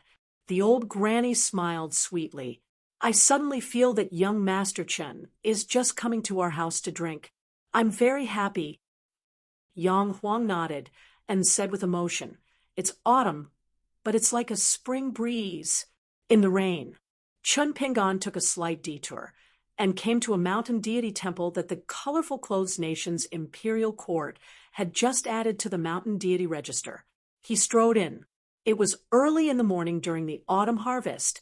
There weren't many pilgrims in the mountain deity temple that was built on the ruins of an obscene temple. Chun Pingon took off his bamboo hat and shook off the raindrops. He stepped over the threshold.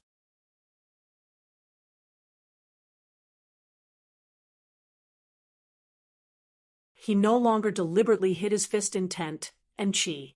The local mountain deity immediately revealed his golden body. He was a tall and sturdy military general in armor. He walked out from the painted deity statue and anxiously cupped his fists and bowed. "This little deity greets a mortal master." Chun Pingon smiled and said, "I'm sorry to disturb you. I'm here to ask if there are any cultivators in the nearby immortal mountains who covet the spiritual energy of that house." It was not the official language of the colorful clothes nation, nor was it the official language of the Aquarius continent. It was Dali's official language. Now that he was familiar with the official language of Dali, all the mountain deities in the central region of the Aquarius continent had to have it. The mountain deity smiled, awkwardly. He was about to think of a suitable excuse when the young sword immortal with a frightening aura put on his bamboo hat again. "Then I'll have to trouble Master Mountain Deity to take care of me." The mountain deity only felt that a ghost door had closed. He immediately said, "I don't dare to say anything about taking care of you. Immortal Master, don't worry. This little deity and Yang Huang couple can be considered neighbors. This little deity knows that close neighbors are better than distant relatives."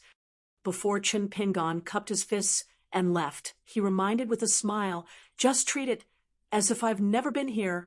This new mountain deity, who was appointed by the imperial court of the colorful clothes nation, was in charge of overseeing this precious land.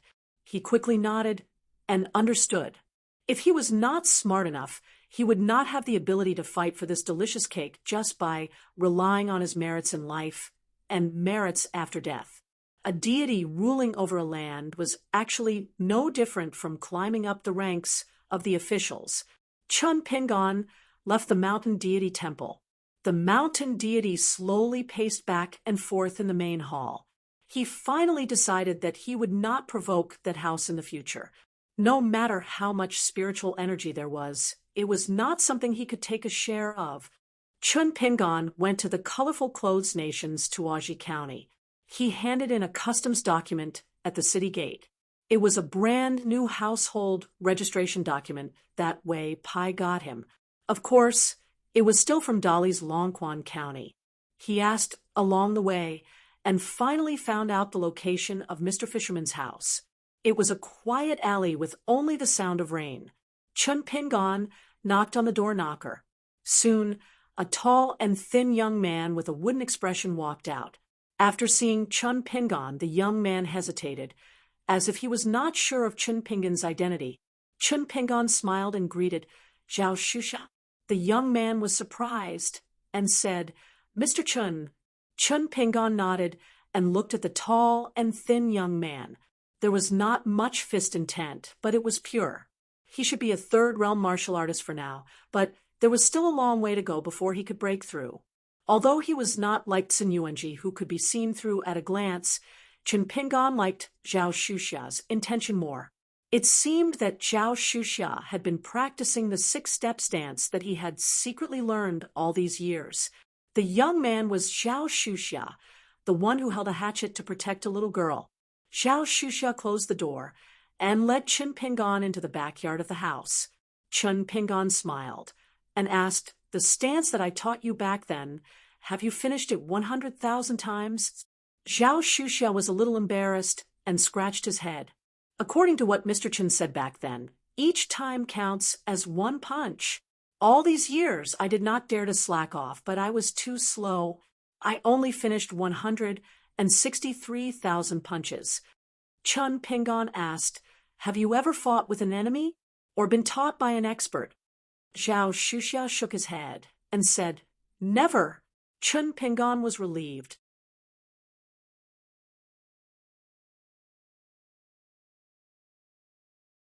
If Zhao Shusha had been through many life and death situations, his fist intent would have been refined and polished, and his punches would have become faster and faster.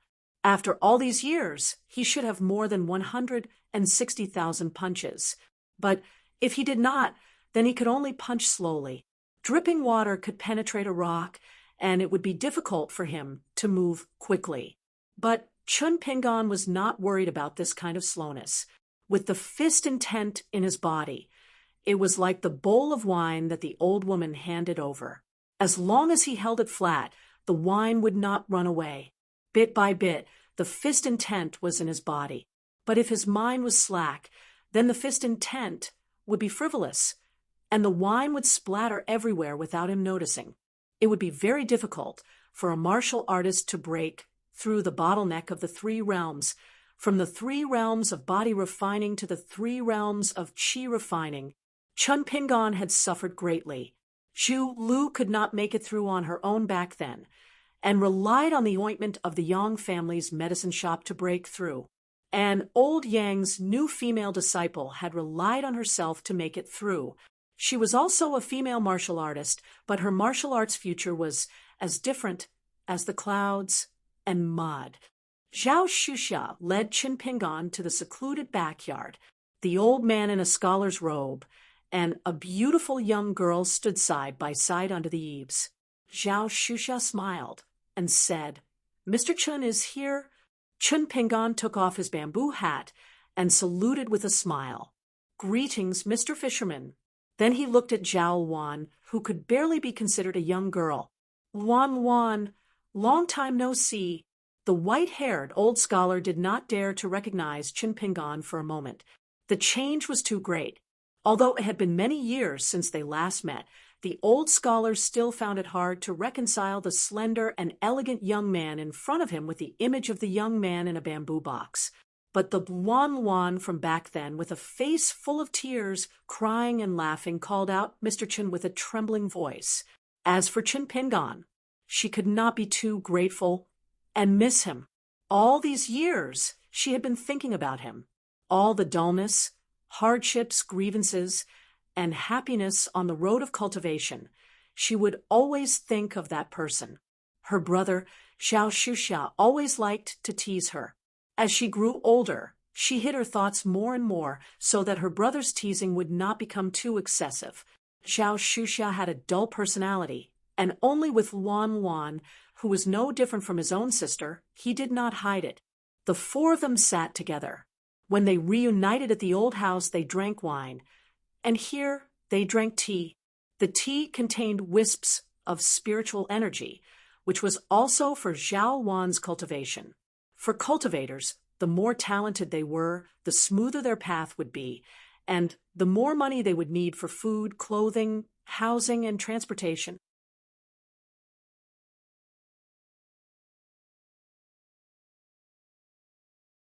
Mr. Fisherman, who killed demons and devils together in Yanji City, was surnamed Wu and named Shuowen. He was an old Confucian cultivator. Chen Pingan had nothing but respect for him, otherwise he would not have dared to entrust Xiao Shusha and Luan to the old man. It could be seen that the old scholar did not disappoint Xiao Shusha and Luan. Moreover, Chen Pingan felt somewhat apologetic these years. As his experience in Jianghu grew, he became more and more aware of the evilness of people's hearts. He knew that the so-called good deeds back then might have brought a lot of trouble to the old scholar. As long as one set foot on the mountain to cultivate, they would have no choice but to do so. If they were not in Jianghu, there would be fewer disputes and struggles that might involve life and death. If they were not on the mountain, they would be unlucky. They would not be able to experience the path of Tao and the wonderful paintings on the path of immortality. They would not be able to live a long and carefree life, but it was also a kind of stable fortune. Moreover, the better Zhao Wan's talent was, the greater the burden on the old scholar's shoulders and heart. How could he not delay Zhao Wan's cultivation? How could he ask for an immortal spell that matched Zhao Wan's talent? How could he ensure that Zhao Wan cultivated in peace and did not need to worry about the consumption of immortal money? In the past, Chen Pingan would not have thought of these. Only after traveling thousands of miles and seeing hundreds of people and thousands of things could one truly understand how difficult it was to be a good person. Only then could one empathize with the countless sufferings of the world. Therefore, before entering the colorful clothes kingdom, Chen Pingan first went to the ancient Yu kingdom and found the ancient Yu kingdom's imperial tutor, who he had a deadly feud with. Because he was worried that this spiritual monster with a high status would cause trouble for the old house. The assassination of the Brushing Water Kingdom had left a deep impression on Chen Pingan. When he arrived at the capital of the other party's territory, it was very simple. Chen Pingan went to find him and knocked him out with 3 punches. The other party was badly injured, and at least 30 years of hard work and cultivation went down the drain. He then asked him if he wanted to continue pestering him, and if he had the guts to send assassins to kill him. The ancient Yu kingdom's imperial tutor, who had the appearance of a scholar, was already covered in blood and dirt. He fell to the ground and said that he did not dare to. After all, there were 2 flying swords. One was hovering between his eyebrows, and the other was pointing at his heart. Chen Pingan then left. He purposely sat at a tea stall outside the capital of the ancient Yu kingdom. Chen Pingan sat there and waited for the imperial tutor's next move. But there was none. Chen Pingan then went to the colorful clothes kingdom. Chen Pingan drank a mouthful of hot tea and went straight to the point. Mr. Wu, I heard that the cultivators of the colorful clothes kingdom want to take Luan as a disciple. Wu Shuoan nodded and said worriedly, if that great immortal master really wants to impart immortal techniques to Wan Wan, no matter how reluctant I am, I will not spoil Wan Wan's opportunity. However, the great immortal master insisted that Wan go up the mountain to cultivate. Half of it is because of Wan Wan's talent, and the other half, sigh, it is because of the great immortal master's son. He is a wastrel with terrible conduct. He met Wan at a banquet in the capital of the colorful clothes kingdom. Forget it, let's not talk about such a dirty matter. If it really doesn't work, I will take Wan and Shushi and leave the central part of the Aquarius continent. We will not stay in the colorful clothes kingdom.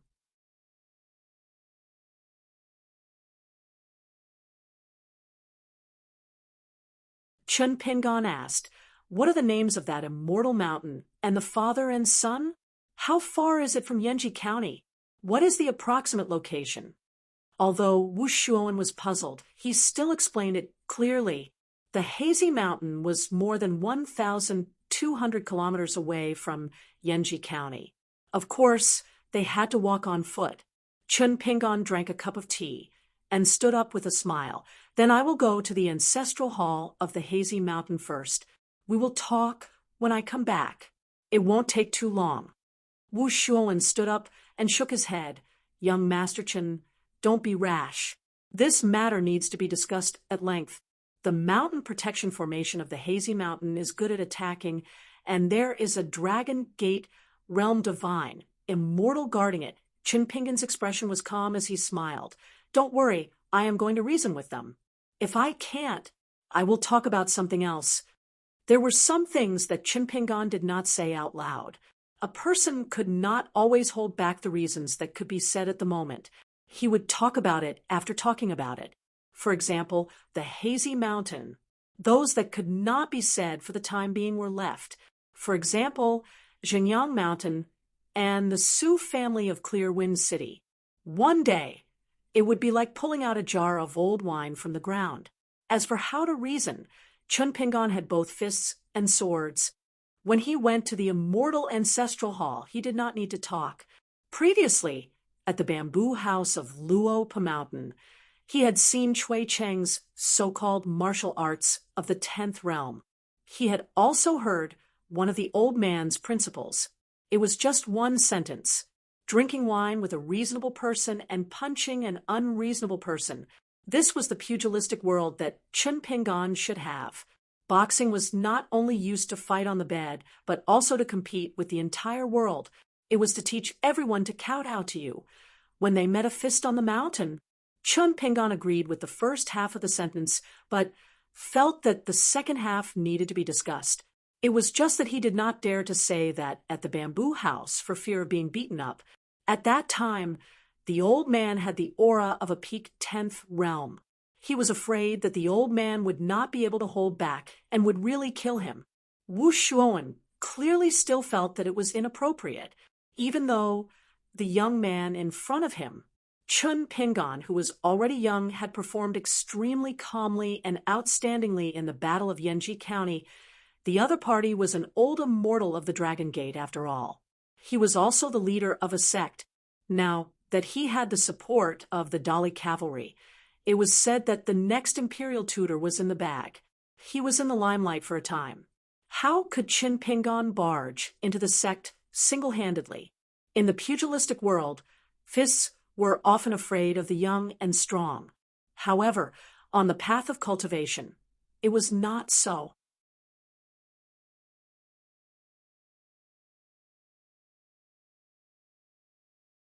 To be able to become a great cultivator of the Dragon Gate, apart from their cultivation, which one of them was not an old fox, did he not have a backer? Zhao Shuxia was not too worried. He probably thought that Mr. Chen, who taught him fist techniques, could not be too strong. Zhao Luan was even more anxious than her master, Wu Shuowen. She did not care about her status and etiquette. She walked quickly to Chun Pingon's side and tugged at his sleeve. Her eyes were red as she said, "Mr. Chen, don't go."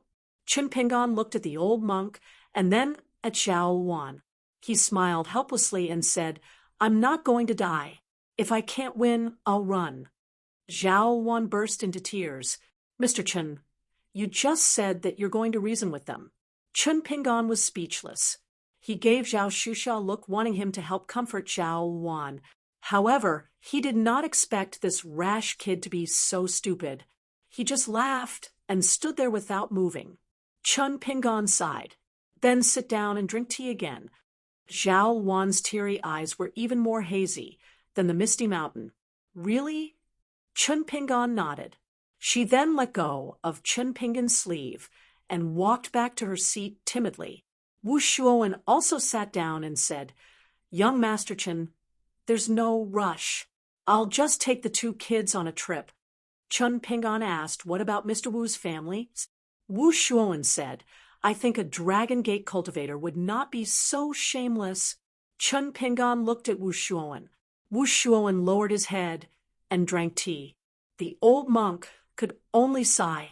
He knew that the trip was just to ease the guilt of Luan Luan and Shusha. Chen Pingan gently put down the teacup in his hand. In an instant, Chen Pingan was no longer in the room. Wu Shuowen held his teacup and was stunned. Zhao Wan and Zhao Shusha looked at each other. The green-robed man was already standing in the courtyard. The long sword on his back was already out of its scabbard. It turned into a golden rainbow and flew into the sky.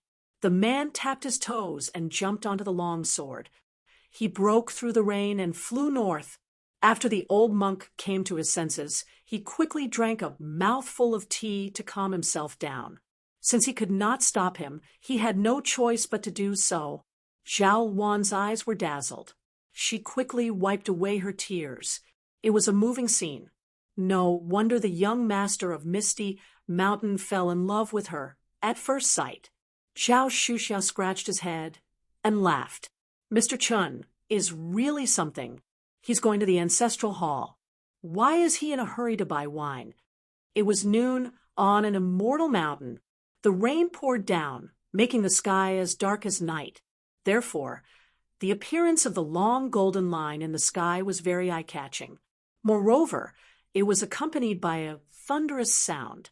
To the cultivators of Misty Mountain, blind or deaf, they knew that a sword immortal had come to visit their mountain. You're tuning into the Mystic Fist YouTube channel. Don't forget to subscribe and join us on this journey to catch the most captivating stories.